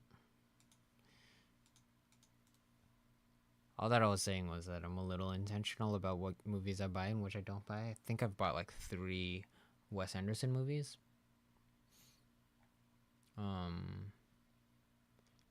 I bought Everything Everywhere All at Once and Swiss Army Man.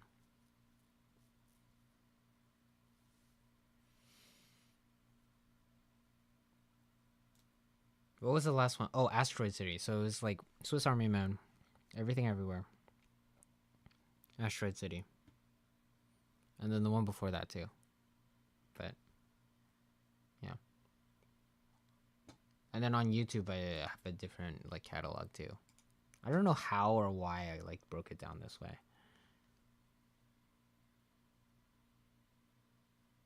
Your movies and TV. I've only bought Come On and Black Swan. Anyways, this seems like my movie of the year. If I had seen it, it would probably clear my charts. Stuntman was very cool. Show me some Hong Kong spirit. Let's see, I saw this at the Newport Beach, at Starlight Cinema, I think is what it's called. Starlight? Costa Mesa, Starlight Triangle.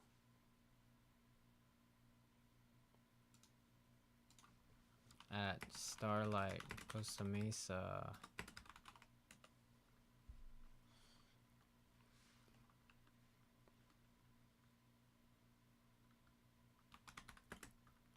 With everyone. With Aldo. With Jay. With Kat. With Eddie.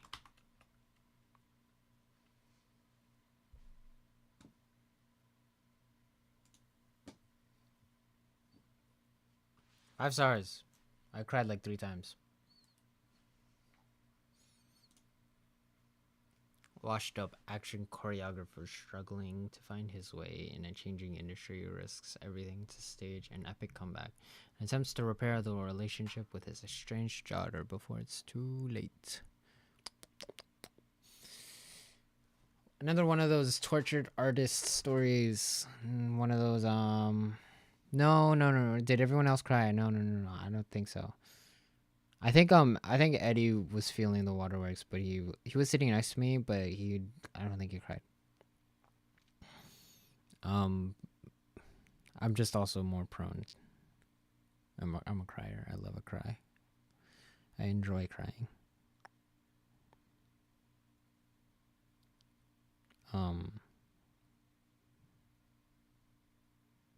Yeah, another one of those tortured artists type of stories. Kind of true cinema is true, like in Whiplash, is like this is what jazz is really about. Or basically this action choreographer is like, it's a story about how like in Hong Kong there was a lot of like Chinese action movies coming out, Chinese stunt movies.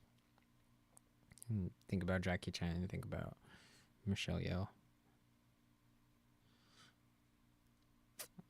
Coming on like the 80s or 90s or something like that. And it's a story about this choreographer who was working in the 80s or 90s, and he had a stunt go wrong, and then he left the industry, and then he's this washed up old man. And the industry kind of moves on, and all the stunts and stuff in 2024, or all the stunts in the 2020s are like up to code and safe and proper, and everybody is taken care of and stuff. And this washed up choreographer, he's like, oh, this is not true. This is not true Hong Kong cinema. All you kids are soft. All you stuntmen don't know what it's like to put your life on the line for the shot. And the whole story is about how that's like toxic and bad. And like, dude, somebody's life is not worth the shot. You sound insane.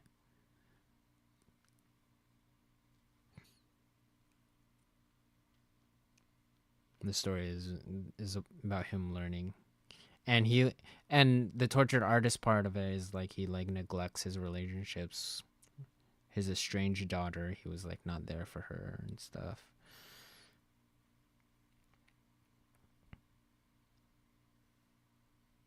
It's a good movie.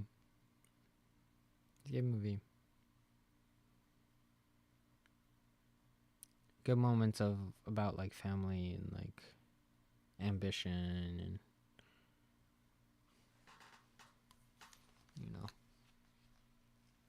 good movie. Nobody that I know has seen it though.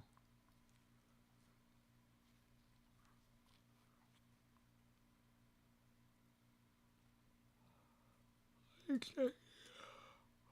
Right on. This is a drama about an old Chinese stuntman who wrestles with a younger generation that prioritizes safety over the kinds of insane personal risks that made the golden age golden. It's a lot better than Ride On for a lot of reasons, not least because it takes place in Hong Kong, the city where all those dangerous stunts were actually done, and has a more convincingly textured depiction of its now diminished film industry. At its center is veteran actor, stuntman, and choreographer Stephen Tung Wai, who I'm embarrassed to say I wasn't quite able to place until my viewing companion, Justin, informed me that Hem's the kid who Bruce Lee teaches at the beginning of Enter the Dragon, among many others. This was still. I give this review 2 stars. Too long-winded. I don't care about your experience with your viewing companion. Tell me about the movie. I don't need any of this. I don't need. This entire sentence I don't need. Anyways, good movie though. Good movie.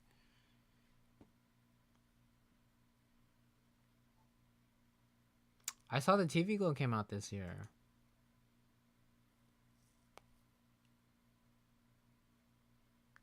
Yeah, why can't we write reviews for reviews, SMH? Oh, buddy, I don't think you want reviews on your reviews, Christopher Michael Diaz. I don't think you want people reviewing your reviews.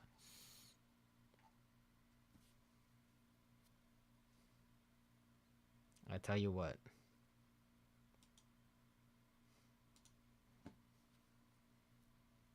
I saw the TV Glow, 4.5 stars. I'd say maybe a 4. Bro, y'all make fun of me, but no one reads them.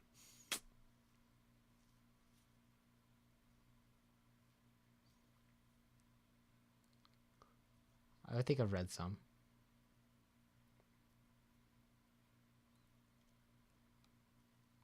I'm quite sure I read some. I think this is a 4. I think this is a 4. I wrote 4.5, but I think it's a 4.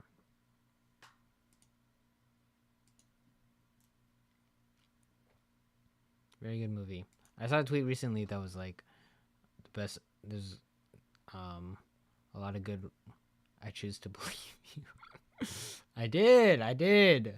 I have read some of your reviews. I just can't remember off the top of my head which ones.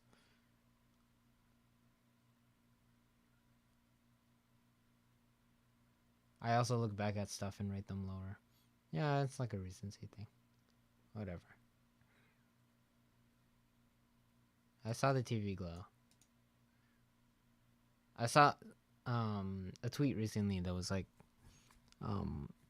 in what world, like it was like 2024 was great for horror movies, and I think that's true. There was like a lot of really good horror movies that came out this year.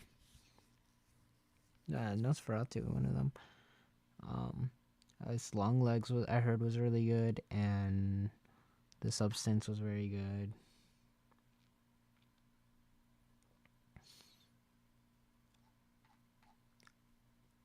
And people grouped I Saw the TV Glow into Terrifier 3. I didn't see Terrifier 3. Were you in the Halloween group that saw Terrifier 3? But yeah, I didn't go see it. But that came out this year. Smile 2 came out, which was popular. I don't know if it was good, but I heard it did kind of did a lot of the same things that Smile 1 did, which was in a good way, in a bad way. I did not. Well, did you see Terrifier 3? Anyways, good year. I think Maxine came out this year too.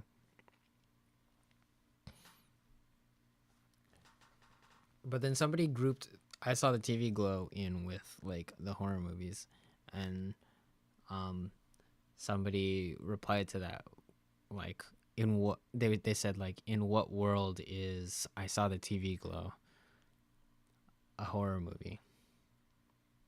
And then one of those people from the Pink, White, and Blue country, they were like, must be nice. You must be so. It's like they were like, count yourself lucky that I Saw the TV Glow is not a horror movie to you.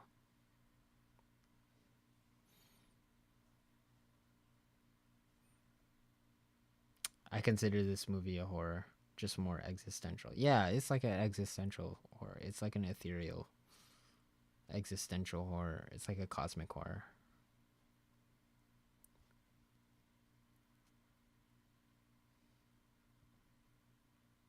Yeah. They were like, count yourself lucky that you can't imagine that this is a horror movie.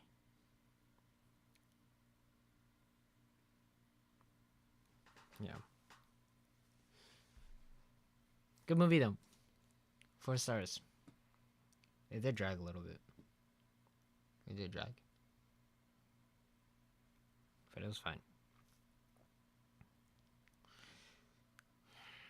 Deadpool and Wolverine. 2.5 stars. I actually think it was better than I think it's a 3 stars. Deadpool Wolverine. It was fun. I'd watch it again. I'd put it on again. In fact, I think all of the Deadpool movies are pretty good. I was gonna say Marvel is back, but then announced RDJ was back as Doctor Doom and realized Marvel is just a little desperate. This is good though. I thought it would be better, Sag. Yeah. I can't say I expected like something amazing. I definitely feel like the Deadpool brand and the way that Ryan Reynolds portrays the character is a little bit tired and dead and old. So when did the first one come out?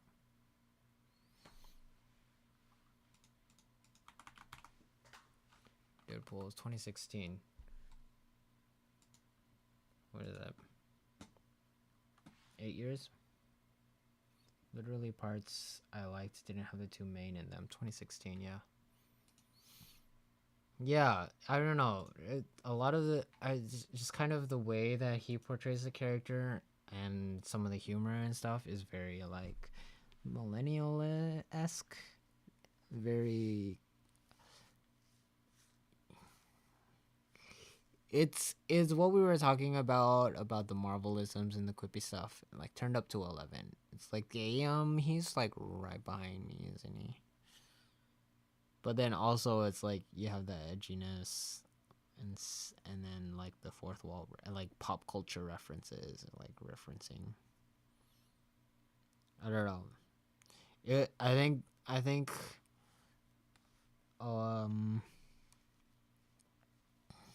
it's a movie that will not age well. It will date itself.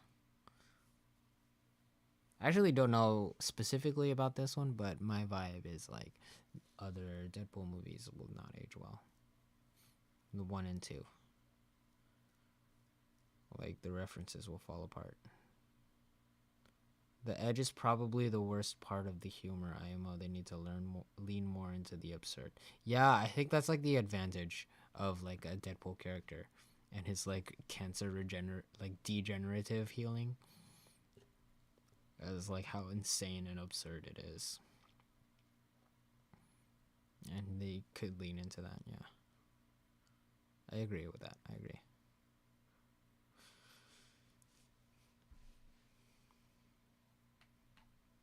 Anyways, I think I was being mean. I was probably being mean with it with a 2.5. But I'll call it 3. Challengers are very good. It's also kind of long. I'll keep it at 4.5. Boys kissing, tee hee hee. Who freaking liked it? Was this you? Yeah, it was you. And Jess.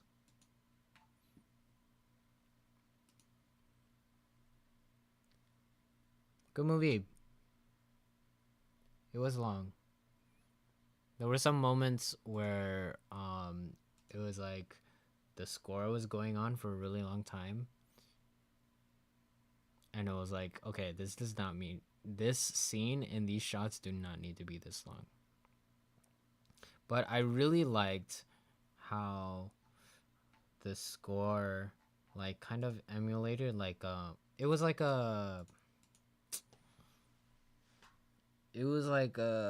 EDM like ravey type scene, like a club type music in like so many scenes, like even in like some of like the tennis scenes it was like EDM clubby, which I thought was really cool because like that, and that's like my conception of like what people of that demographic will listen to. Like they'll like go out and turn up at clubs to like music that like doesn't have words because they're faded out of their mind or whatever. Very anime. Yeah, there was definitely moments where like, you know, the two players would stand off from each other across the court and look eye to eye, cut to like a close up, drop a one-liner,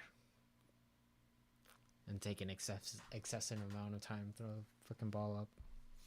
But it was good. It was very cool. Very cool movie.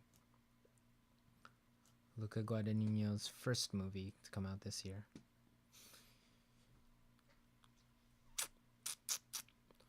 The Watchers. That was terrible. That was so bad. This one is a bit of a self-report, I think. Yeah, this one really felt like this was a Nepo movie. This was a Nepo movie. Don't feel bad. It's okay. That's on me. Yeah, no, that's okay. Bad movies still make my life, still add value to my life. I don't think of like coming out of like movie experiences that are bad, like damn, I wasted that time. I usually don't do that. They're usually not worth it. But yeah, this was bad. These secret fantasy movies pull me in without knowing. Yeah. That was very funny that it became a high fantasy movie. Ooh, my friends reviewed it. Just read David Ehrlich review. Okay, let's go watch David. Let's go read David's. Oh, this is yours too. I'll read it on stream too. Hold on. Get out of it. This, am I covering it? This was a movie with an interesting concept but poor execution. The dialogue felt unnatural to such a degree that it took me out of the movie. Mina's quirks feed into the themes, but there's no real connection between them and her trauma scenes. Would drag on too long or be cut out. I remember some bad editing. There was some bad editing in this movie. Well, maybe you should proofread your reviews, Anecro, before you post them. Then you wouldn't be so embarrassed. Yeah, that was some bad editing. It was crazy. And while the end twist was good, I found the talk no jutsu a little tough. That's funny. Overall, I think it was something that needed to go through a few more drafts. I hope Ashana isn't discouraged because I would like to see a movie of hers when she gains her footing. I think that's true. This definitely felt like a Nepo movie, but I'm down to see what she makes in the future, what she comes up with, because there's like some interesting ideas, and the concept on a whole is like fine. The concept, like, on the whole of, like, being in this cage and being watched by a bunch of monsters that will tear you apart if you do the wrong thing. It's, like, on the nose, but yeah, what you're saying is, like, the execution. Poor execution. I think you're correct. An interesting concept of poor execution. Like, I think a better director would have pulled this off. Let's find this review. What is it? David Ehrlich. David.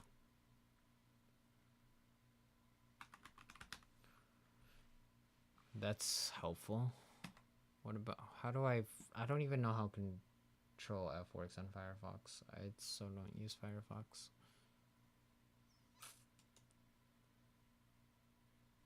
Find in page.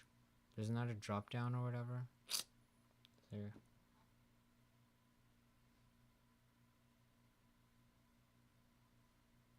Whatever.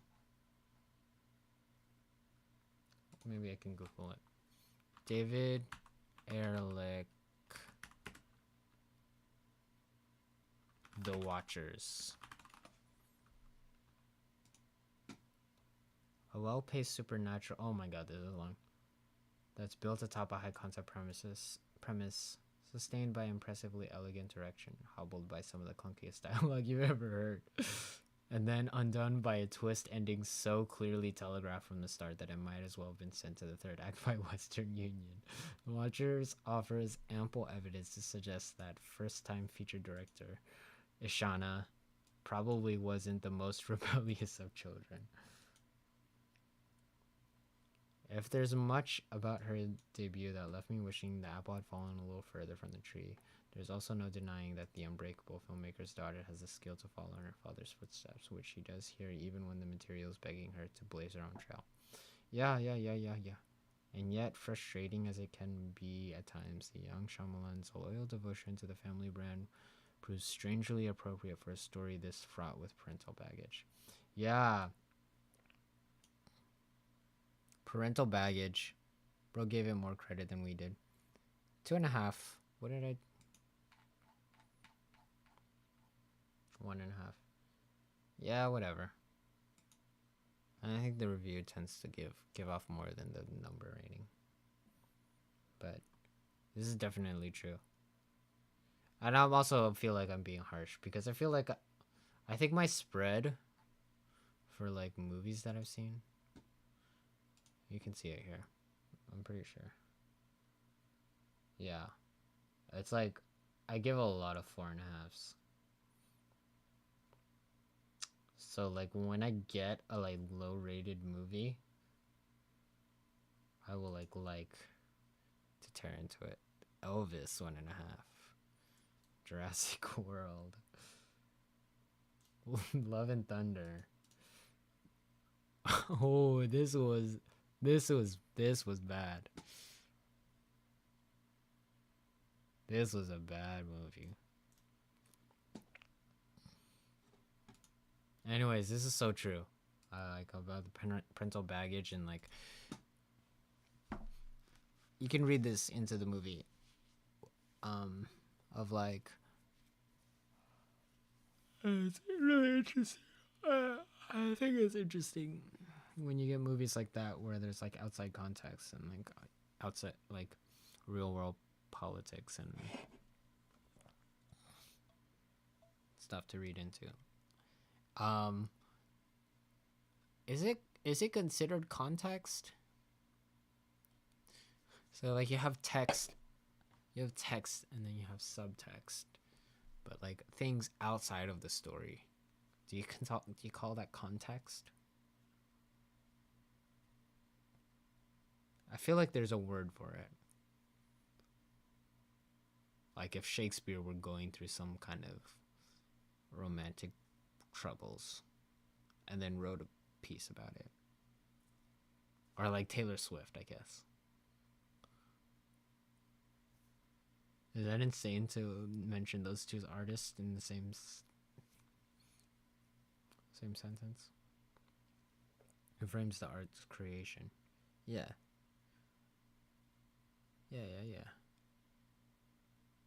Yeah, I don't know. There's definitely like no matter how good Ishana's first movie was, it will get compared to her father's work, her filmography. In The Watchers, that audience has claws big enough to scratch permanent scrape marks into a pane of bulletproof glass. Those violent grooves are the first thing we notice, but the brutalist concrete building where Mina takes shelter after her car breaks down.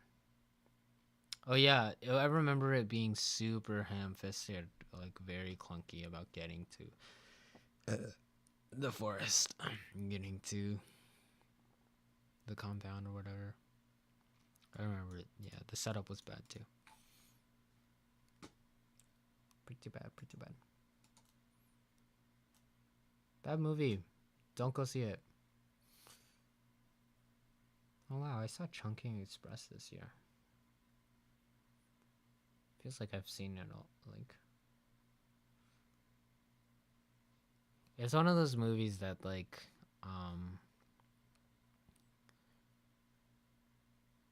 if you met me and then like started to get to know me, you would think that I've seen this movie. these two movies. No, not Baby Driver. Chungking Express for sure. Dune Part 2. Great movie. Phenomenal. I don't have too much to say about it, but it's freaking epic. This might be my favorite movie of the year. Dune. My Ruckus. My Dune.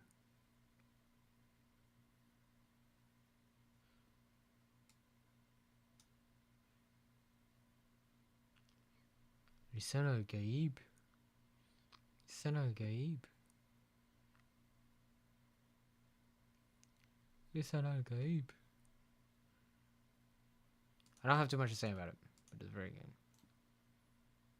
Very, very good. And I guess that was it. That's everything I saw. Alright, alright. Diary. Nope, that's not what I want. Can I sort by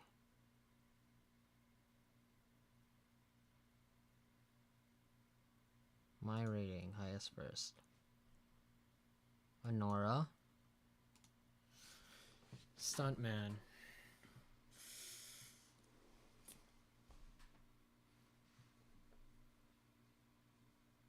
Dune.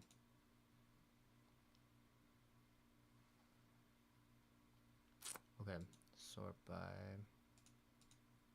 2024. 32 films this year.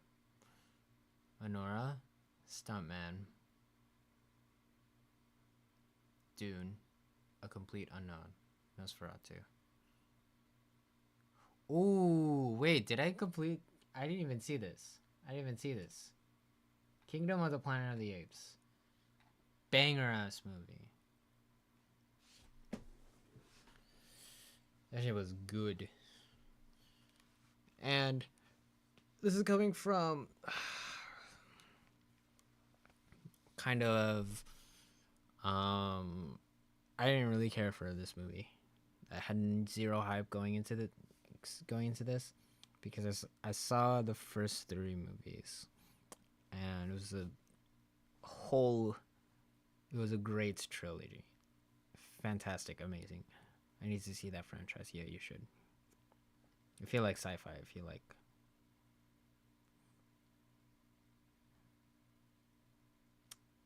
these Planet of the Apes movies are like kind of the benchmark of the industry of like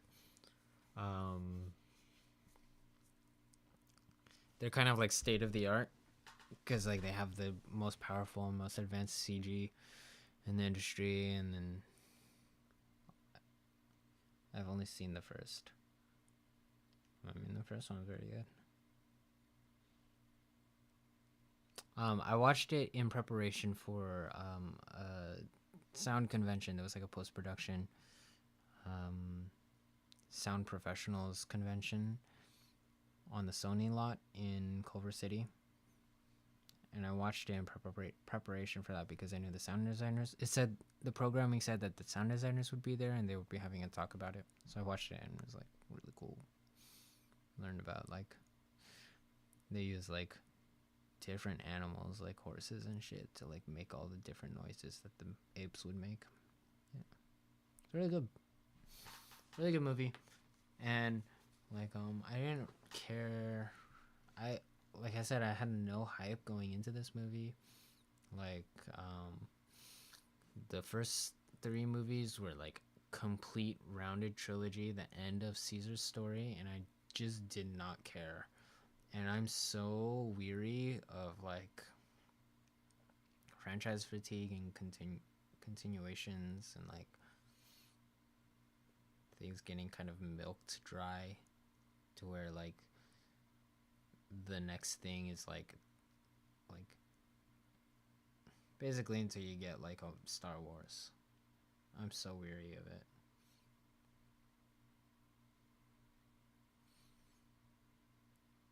But this was very good. This one, I mean, if you want, I don't think you should compare it to like the first 3 of this franchise. But if you must, it's like it like holds a candle to them. They're like pretty. It's like pretty good. It's pretty good. Did nobody I know see it? Derek McDuff saw it, and Trevor. I tried. This reminds me. I tried to find a good time after Gladiator to like make a reference with the boys. Be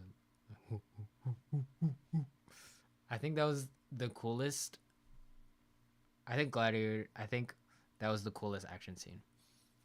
Was when Paul Mescal got angry at the monkey and he bit his fucking neck and scared the monkey. I think that was the coolest and best action scene, and it was all downhill from there. I like that, and I liked the Twink design. I like the Emperor. I like that twin emperors. I liked that a lot, and I liked how like scheming and conniving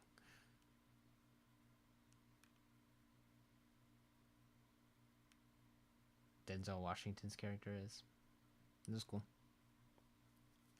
Yeah, I tried to find a good moment to be like at lunch or something, like at dinner or something. Like we're just sitting around and then conversation stops and but it never came up. Proximus, how often do you think about the Roman Empire?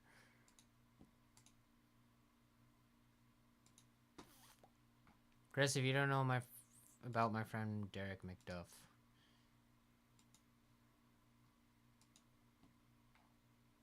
he works at the Barnes and Noble in Orange, California, and he runs a podcast, underrated podcast.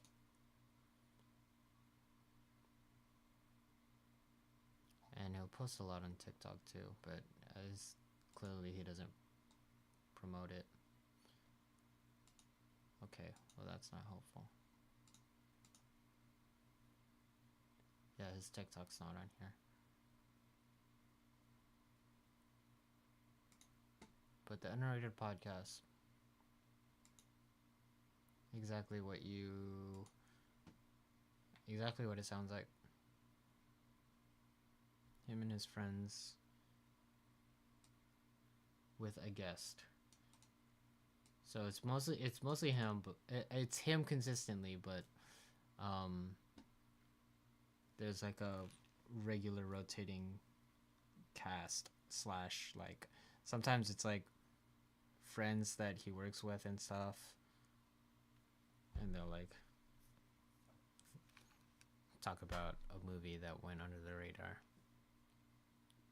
Gran Turismo seems like one of them.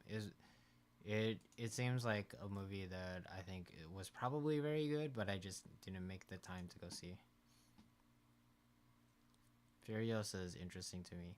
I guess like by numbers, Furiosa was probably underrated. Like if you look at reviews, like review numbers and kind of box office totals, it was probably underrated. So I think this is a valid entry. But I don't listen to any of it. But this is a friend that I made at Barnes & Noble when I was working there. So if you're interested, you should check it out. Dr. Sleep.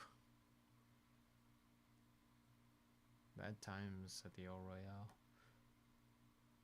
Yeah, Furiosa did poorly in terms of box office, yeah.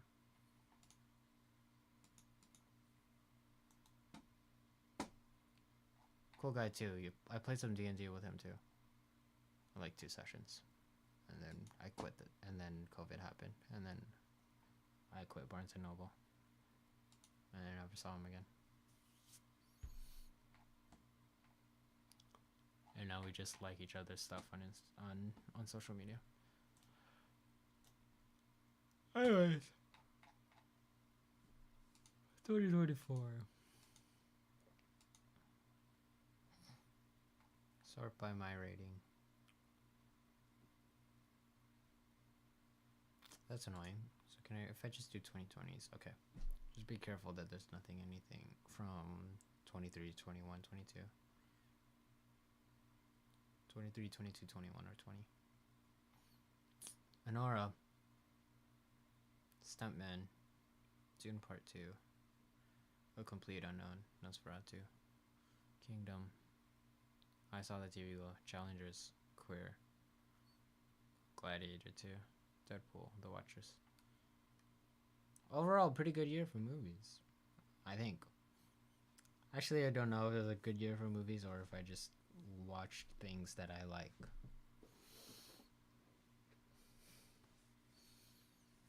Am I missing something? Oh, I guess I saw Sonic. I saw Sonic 3 just now that I didn't log. Sonic the Hedgehog 3. 5 stars. Movie of the year, baby.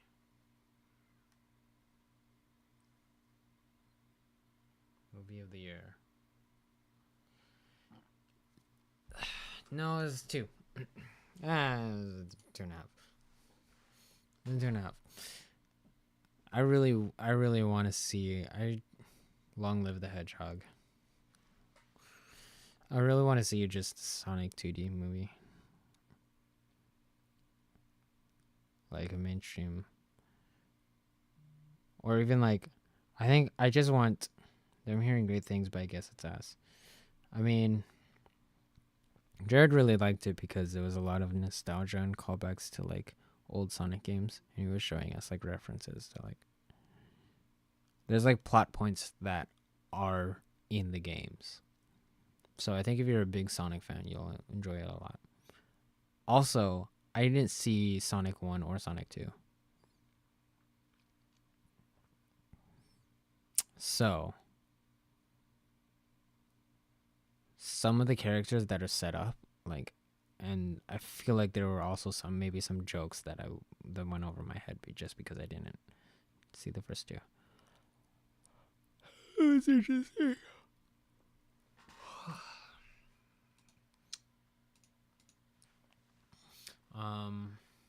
Yeah, and I mean, the dialogue was like cheesy. AMC Norrock.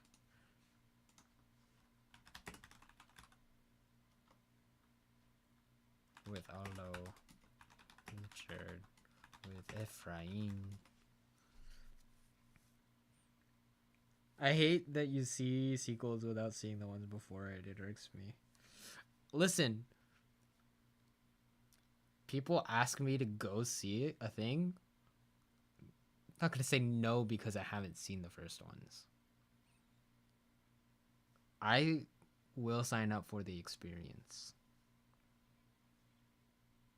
It isn't. Going to the movies to see a movie is an experience. No, I won't say no. No, I will experience it. And that's like seeing a third movie in a franchise is an experience that's like niche to me. Like it makes my experience different. Not even necessarily, I'm not saying better, but it like colors my experience. And that's what the business is, baby. That's what theater, that's what exhibition is. You sell you an experience. Movie going is an experience. I liked it though. There's some cool.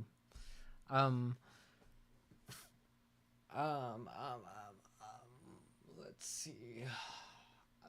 I feel like the action could have been better.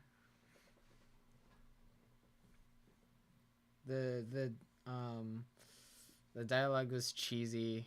There's a lot of all of the writing was very like childish to me. It was a lot of a character stops the action of the scene to give a joke, to give a one-liner, and then we cut to a new scene. Like they end the scene on a joke, on a throwaway one-liner.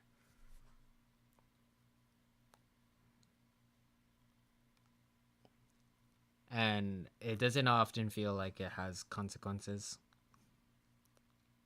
or like it's motivated by like the characters or the story or whatever.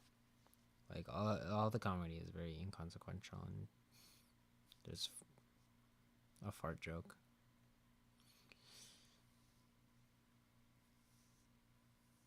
Yeah, it's very funny that I saw this at a 10 p.m. in a theater full of adults.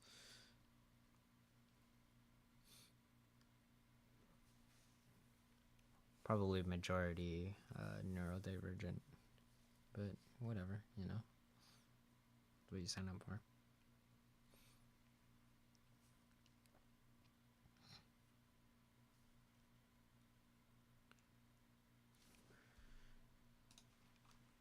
Gotta go fast.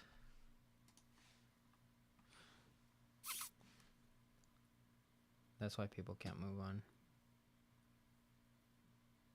Yeah, whatever. I really just wish that we could get a 2D or fully animated movie of Sonic the Hedgehog. I wish that I want for Sonic what we have for Spider-Man, for Miles Morales Spider-Man.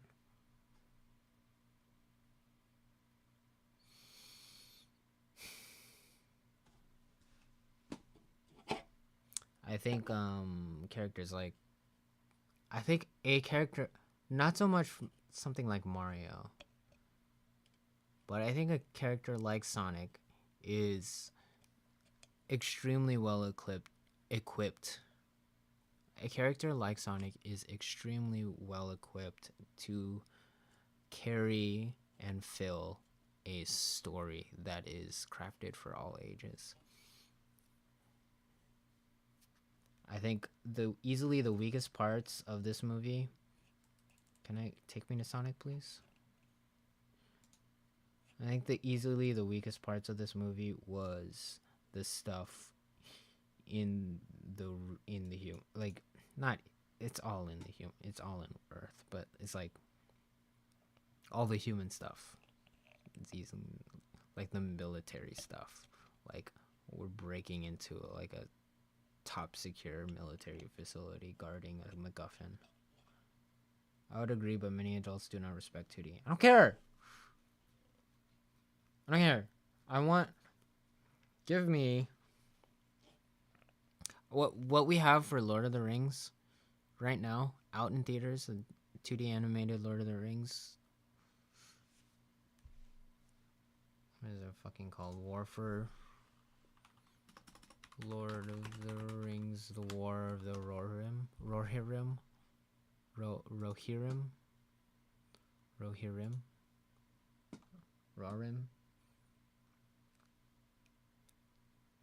Sonic deserves this level of respect.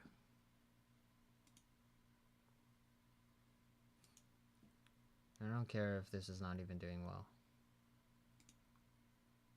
I think it looks good. Wasn't it something else that came out?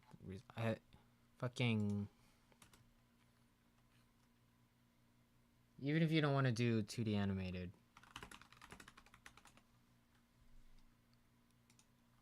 Sonic deserves this.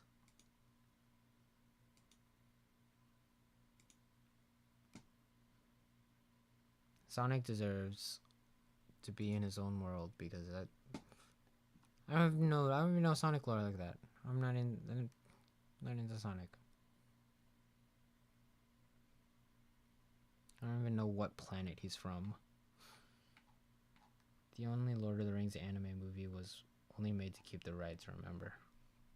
You may not, but people with money do. Yeah, I know, whatever. I know there are other reasons that movies are made.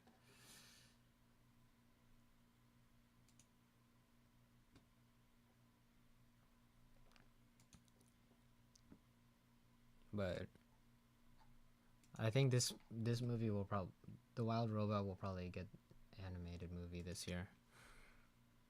What's it called? Oscars animated shortlist.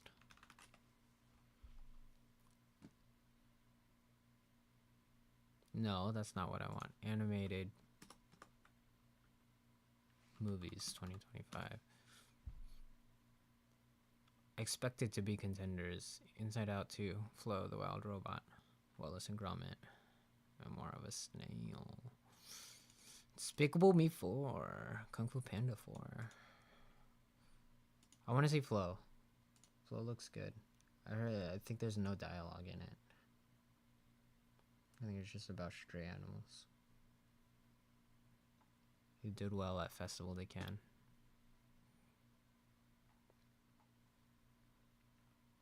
But I wouldn't be surprised if The Wild Robot wins. Just the way people talk about it. And I think Sonic deserves that level of attention and care. And I just hate... I hate how, like,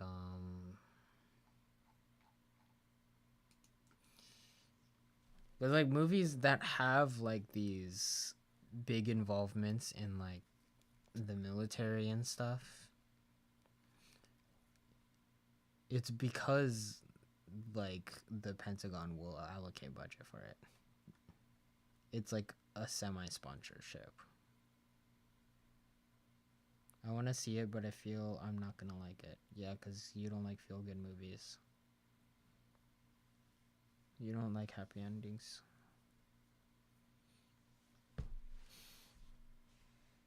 You don't like good things. You like being sad. You should watch Nosferatu will be your movie of the year.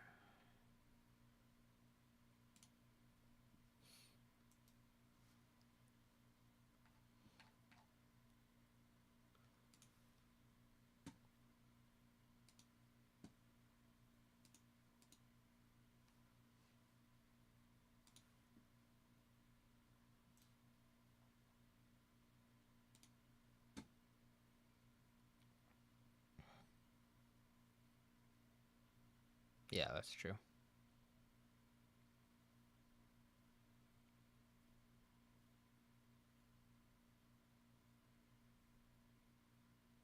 I saw that. I saw Paddington this year, and that was gas.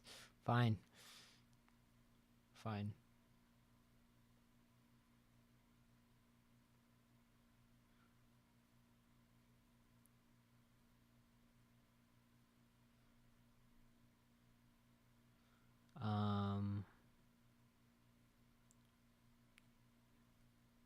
Let's see. Number 5. Probably. Ooh, it might be something that I saw recently. It might be Bob Dylan. It might be Nosferatu. I'm gonna put this down in a doc just so that I can.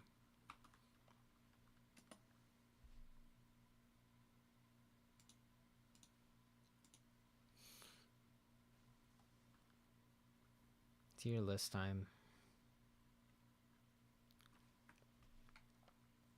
Okay. Bob Dylan challengers Nosferatu.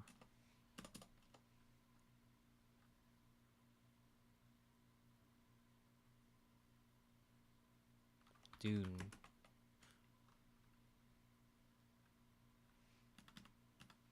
Stuntman.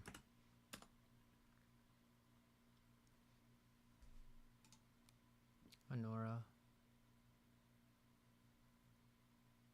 Kingdom.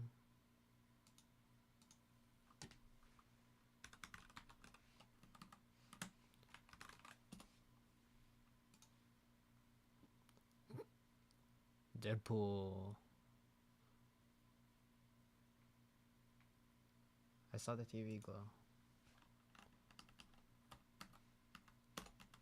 I saw the TV glow.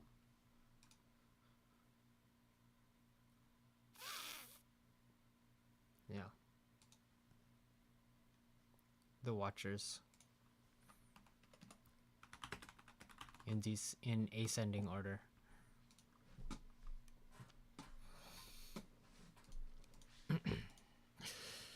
Let's see, how many is it? 1, 2, 3, 4, 5, 6, 7, 8. The Watchers Gladiator.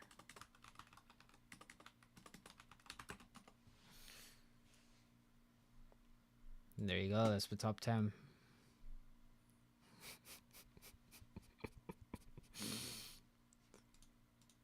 Okay. Number 10, I think it's Challengers. Gotta be Challengers, I think. Great movie. Kinda long. Kinda long. Very cool though. Does Queer make the list? No, I don't think it does. I don't think it makes the list. I bet Dee Dee would clear this actually. I think if I watch Dee Dee, I might. There's a good chance that it's like.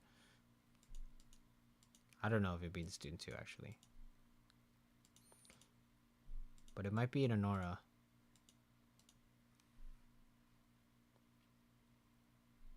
Dee Dee might be in Honora.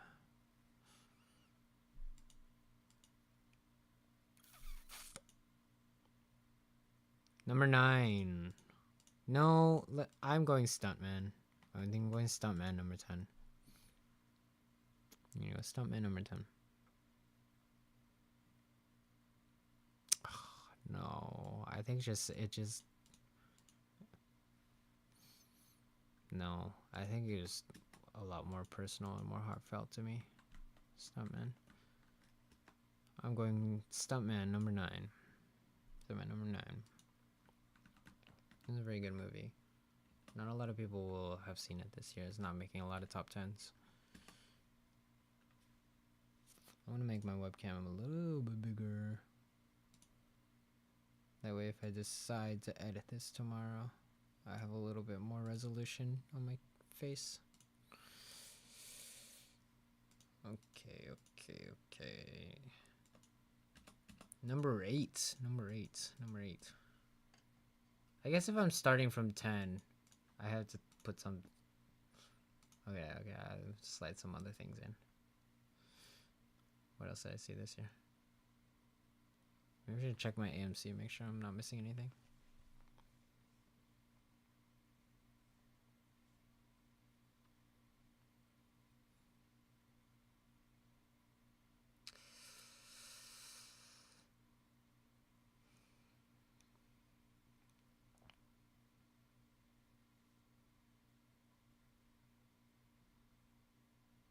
Transformers 1, chat. We didn't even talk about Transformers 1.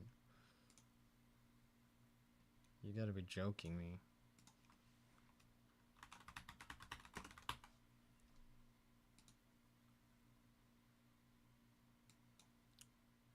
What is this fucking...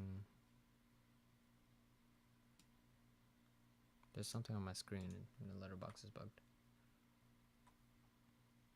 God damn. 5.5 star, 4.5 stars. Saw this on September 26. God damn it.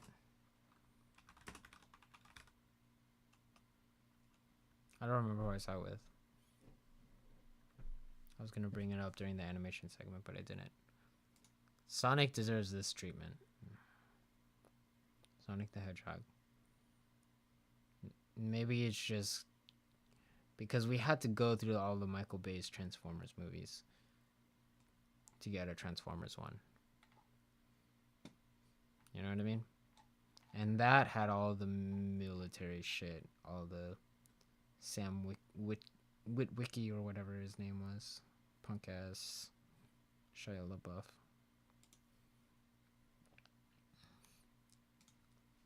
Goddamn. Transformers 1.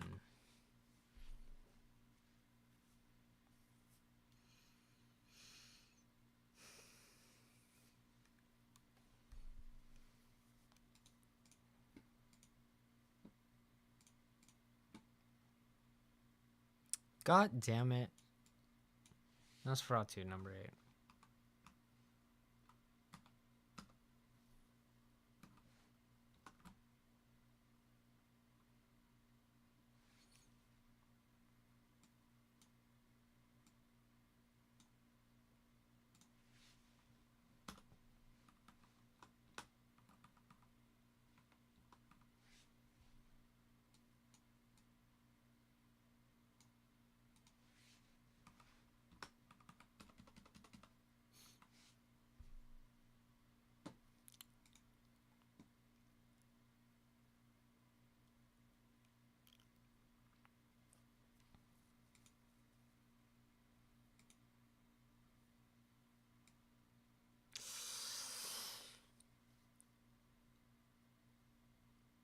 I'm gonna do it.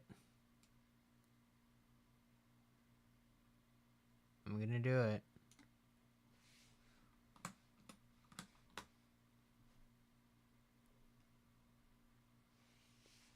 I even think Nosferatu is better.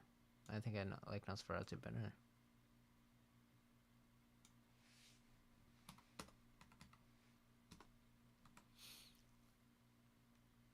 Yeah.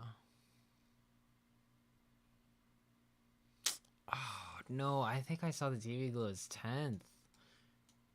Chad, I think I'm dropping this movie to 10.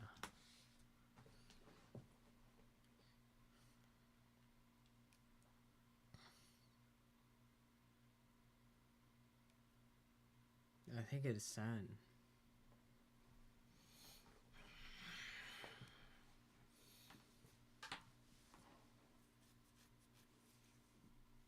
Bro thinks that movie is ass. I said it's top 10. This is a top 10 list. This is the 10th best movie I saw this year. I don't know. Challengers is pretty close too. They're pretty good movies.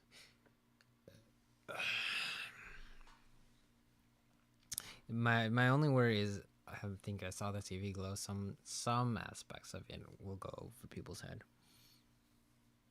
Where some of it is very clear and very obvious, some other parts are not that clear.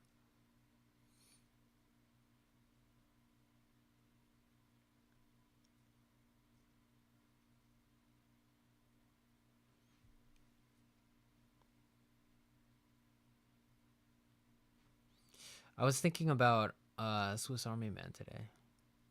I was thinking about well, I played the soundtrack back while I was getting stuff done, cooking and chores and shit. That one's a much more subtle trans allegory. I don't know if you've seen it, but I think his name is Hank. Paul Dano's character's name is Hank, and he kind of idolizes this girl that he saw at the bus. Swiss Army Man? This is like a top 5 movie for me.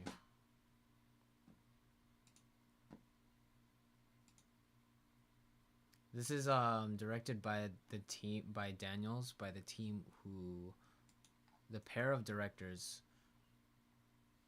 Oh my god, get out of my way. The pair of directors that directed Everything Everywhere All at Once. So they did Swiss Army Man, and then 6 years later they did Everything Everywhere All at Once.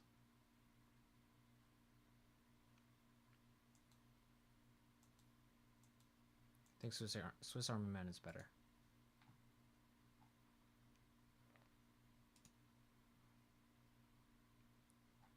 Swiss Army Man is better. And I loved Everything Everywhere. Everything Everywhere is my movie of that year. The Swiss Army Man is better.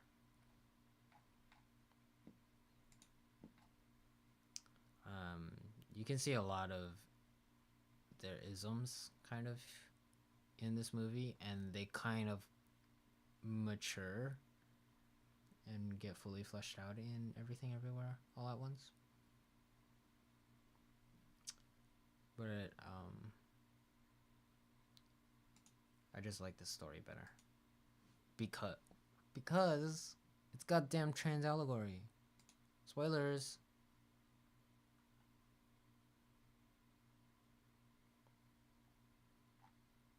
But the premise of this guy Hank, guy on the left, he's stranded on a deserted island, and this corpse washes up, Daniel Radcliffe, and the corpse has special powers. And the special powers being like, he chomped down with his jaw and it cuts wood and shit, or like his farts are flammable and provide fuel for a fire, or I think the corpse washes up to his island, and then he rides Daniel Radcliffe to the mainland because Daniel Radcliffe's full of farts and gas, and he rides it like a jet ski across the ocean. And the corpse has special powers, basically, and they talk to each other, and it's a character study. Anyways, I don't know how I got here. But I think that one... Oh, it's because I was talking about... I saw the TV glow. I think that Swiss Army Man was a much more subtle, like, trans allegory. And that was cool. I like that a lot. But, yeah, I saw the TV glow was much more, like, textual and on the nose.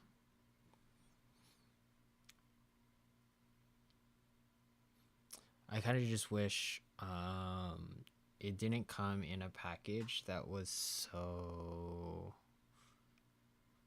I don't know, like unapproachable and like comes off as pretentious and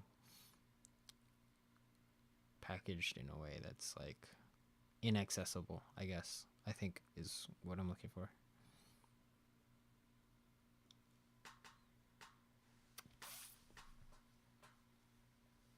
Inaccessible.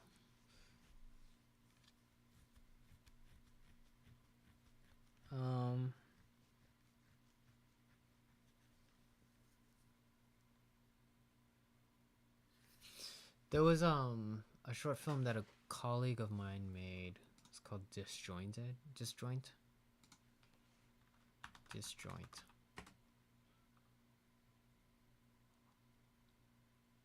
Oh my gosh, what's his name? Oh my god. I can't think of his name. Jalen Sir. Sir? Yeah, it is Sir. It's coming of age esports story. And there's this kid and he's playing video games and he gets really into Smash.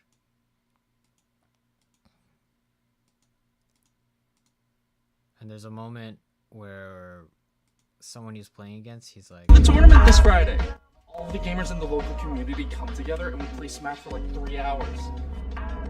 Did your mother say you could come in here? Stuff.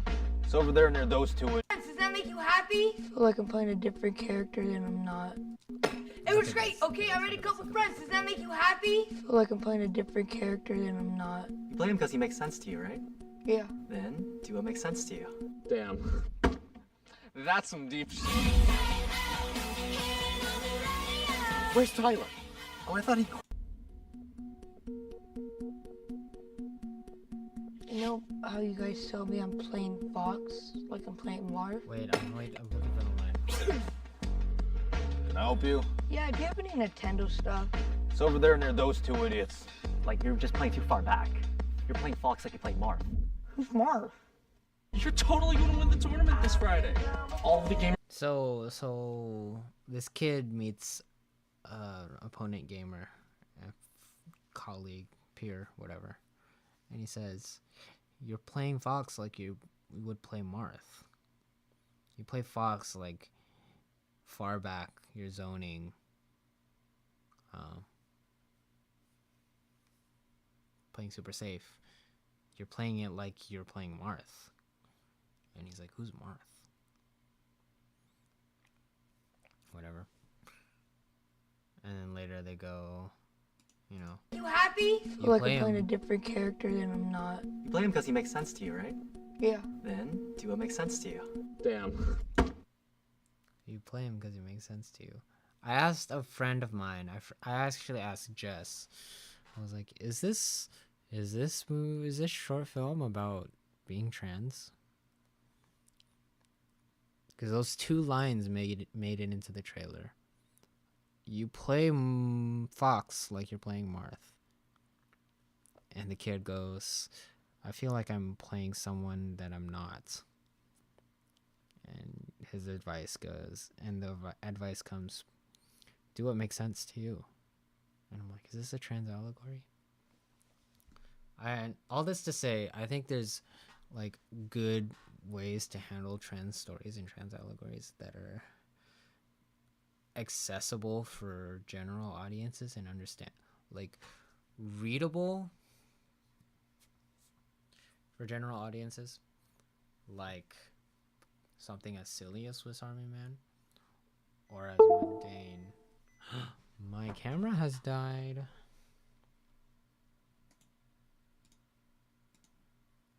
Webcam. Should I webcam or should I change the camera? Or change the battery? Isn't that bad? I'm almost done anyway.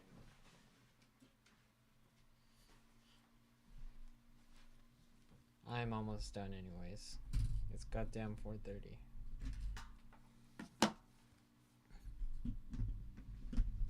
I'm almost done anyways.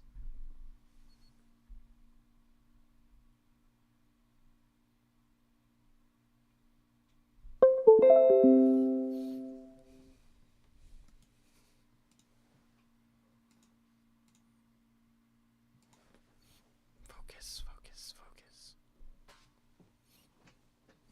Yeah. Anyways. I think there's better ways to handle that. I don't know. It was just not the most accessible. I am kind of droning a little bit on, so I'll wrap it up. I think this is the list though. Number 10, I saw the TV law. 9, we got challenges. Number 8, I got Stuntman. Is this even 10? Imagine I get to the bottom and Dune is like 3. 8. 9. 10. Number 7. Nosferatu. What else came out this week? I know, like, Christmas is kind of a busy time. Like, end of December is a very release heavy. Oh, that Better Man movie? I guess I haven't seen Wicked either. Ooh, you know what? Red 1 is definitely making the list once I see it.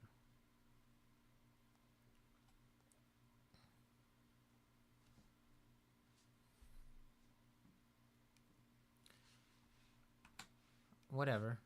I mean, I guess that would mean Queer would make it, right? The top 10.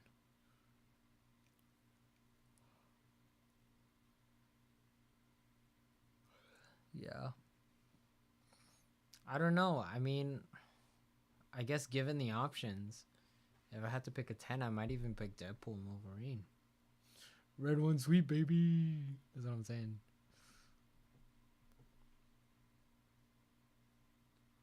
Red 1 sweep. Oh. No, I already have Kingdom. Yeah. I guess if this is only 9, I'm going,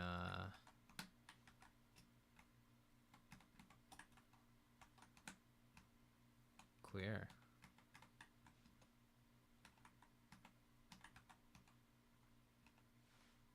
7, 6, Nosferatu, 5, Transformers. This is a damn good movie, bro. I'm not even bothering with the Bob Dylan name. Just Bob Dylan. Bobby Dylan. That was a good movie, though. Wasn't it really good? That's the list.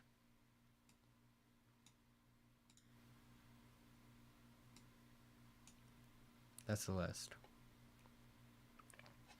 With Queer not at number 10.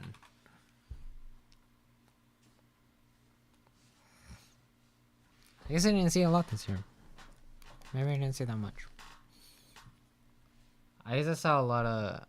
I think I was looking at it and it was like 33 movies this year. Is that what it said? I logged 17 entries for films released in 2020s. 1, 2...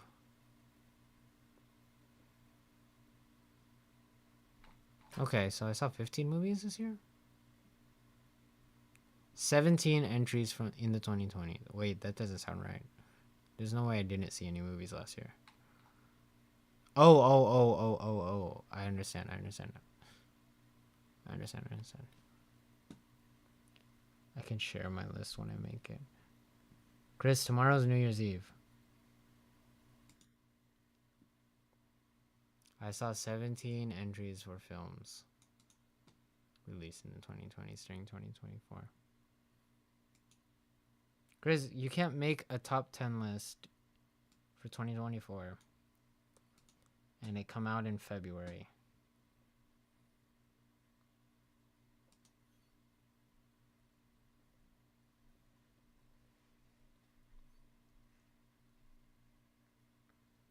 I need you to get that shit together tomorrow.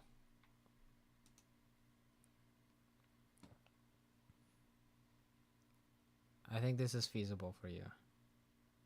I think you can put together your top 10. Saw 16 from this year. Well, one of them was The Watchers. We better see that on there. Do it tomorrow. What are you even doing tomorrow?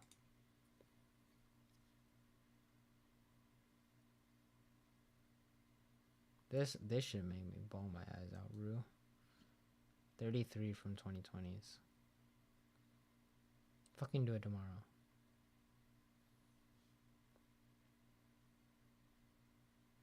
Yeah. I think I saw 33 movies, 34 movies this year. I watched like an hour of Lord of the Rings, so that doesn't count. And then I logged Over the Garden Wall, which isn't even a movie.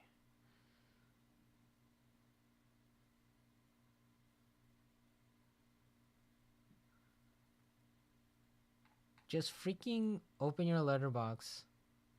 Open it to this page. Filtered. You even already did it. 33 from the 2020s. Just add the filter 2024. During 2024. Scene 2024. And pick... And just write down on a goddamn Google Doc.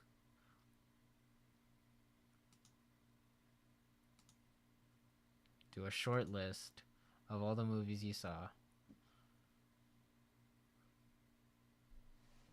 But I like tier lists.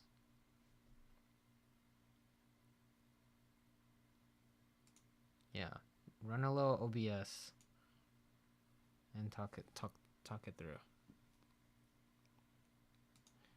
And I'll edit it.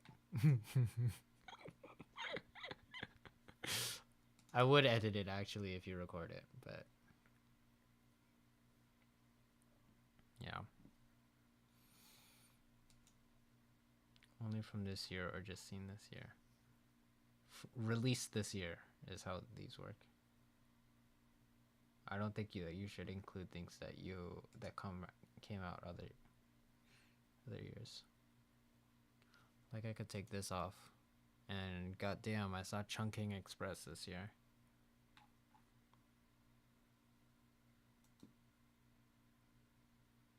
I saw Moonlight this year. Shit. That's Best Picture winner.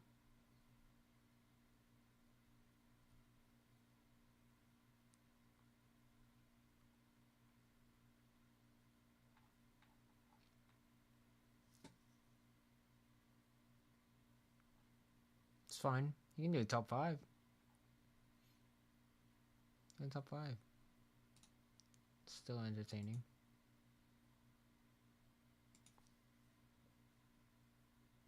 I'm sure you have a lot to say about your top 5s.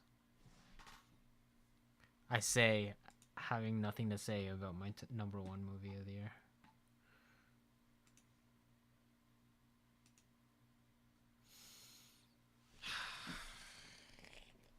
Anyways, chat, go watch Dune 2. Movie of the year.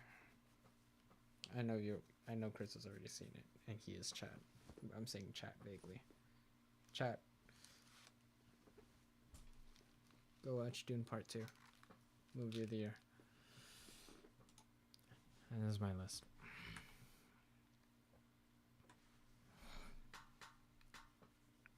'24 releases. I don't know that there's a lot of things that I'm like anticipating. Like I'd consider doing a most anticipated of 2025. But like I don't get hyped for things that often. Like I was probably the most hyped for Dune 2. And I'm pretty good at like taming it too, so like I don't have a lot of anticipation.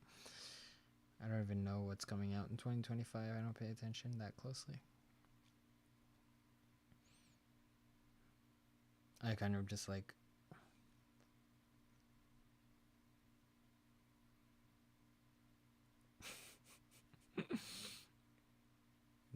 the Wild Robot Maxine.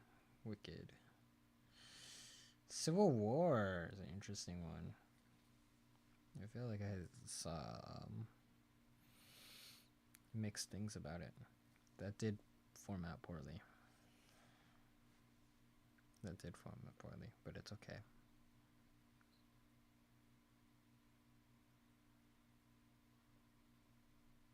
It's okay.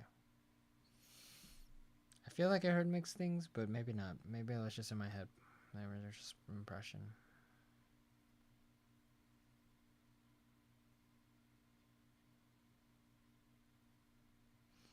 Wild Robot at Maxine. And then I heard crickets on Maxine too.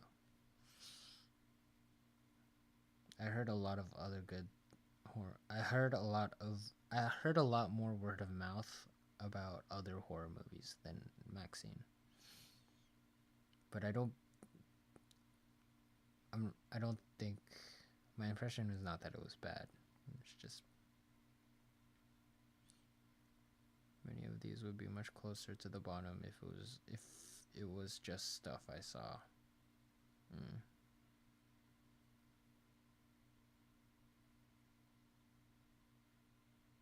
Yeah. That's not how end of year lists work though. You punk bitch.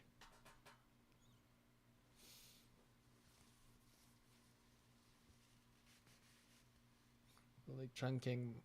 Like I saw Baby Driver for like the 7th time this year. My favorite movie of all time or whatever. Doesn't mean it's my number 1 movie of 2024. That's not how that works.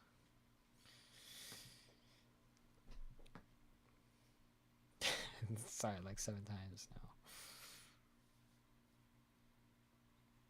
now. Watched Age of Ultron on Christmas.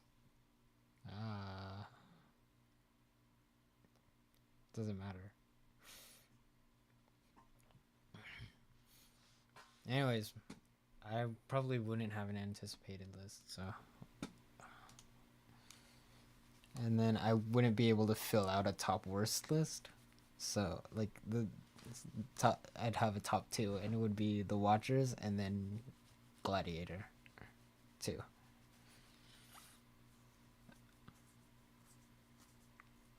So, this is the only list you'll get out of me.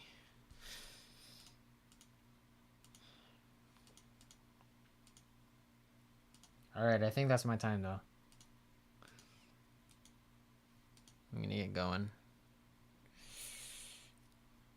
Thanks for joining me, Christopher. Sorry, we only played one Swift play. I got a little distracted, but it's whatever. I wasn't even playing that well anyways, and like, I didn't really want to play comp. I didn't want to D rank. 0 R hard, Diamond 3. I will probably, yeah, like the quality of games at like that, what I got on like 130, 2-ish. So I had low faith in the player base at that. I have low faith in the player base at that time. It's like demon hours. But I'll probably, in the next 8 days, try to find some afternoon slots to game. I might do it tomorrow, like 2 p.m. Thanks. I could probably shoot right now, but now it's been like 2.5 hours, and like it was harder to yap and drink beer than I thought. So, but yeah, now I'm tired. I'm gonna get some sleep, and I might play some games tomorrow. We'll see. Okay, goodbye.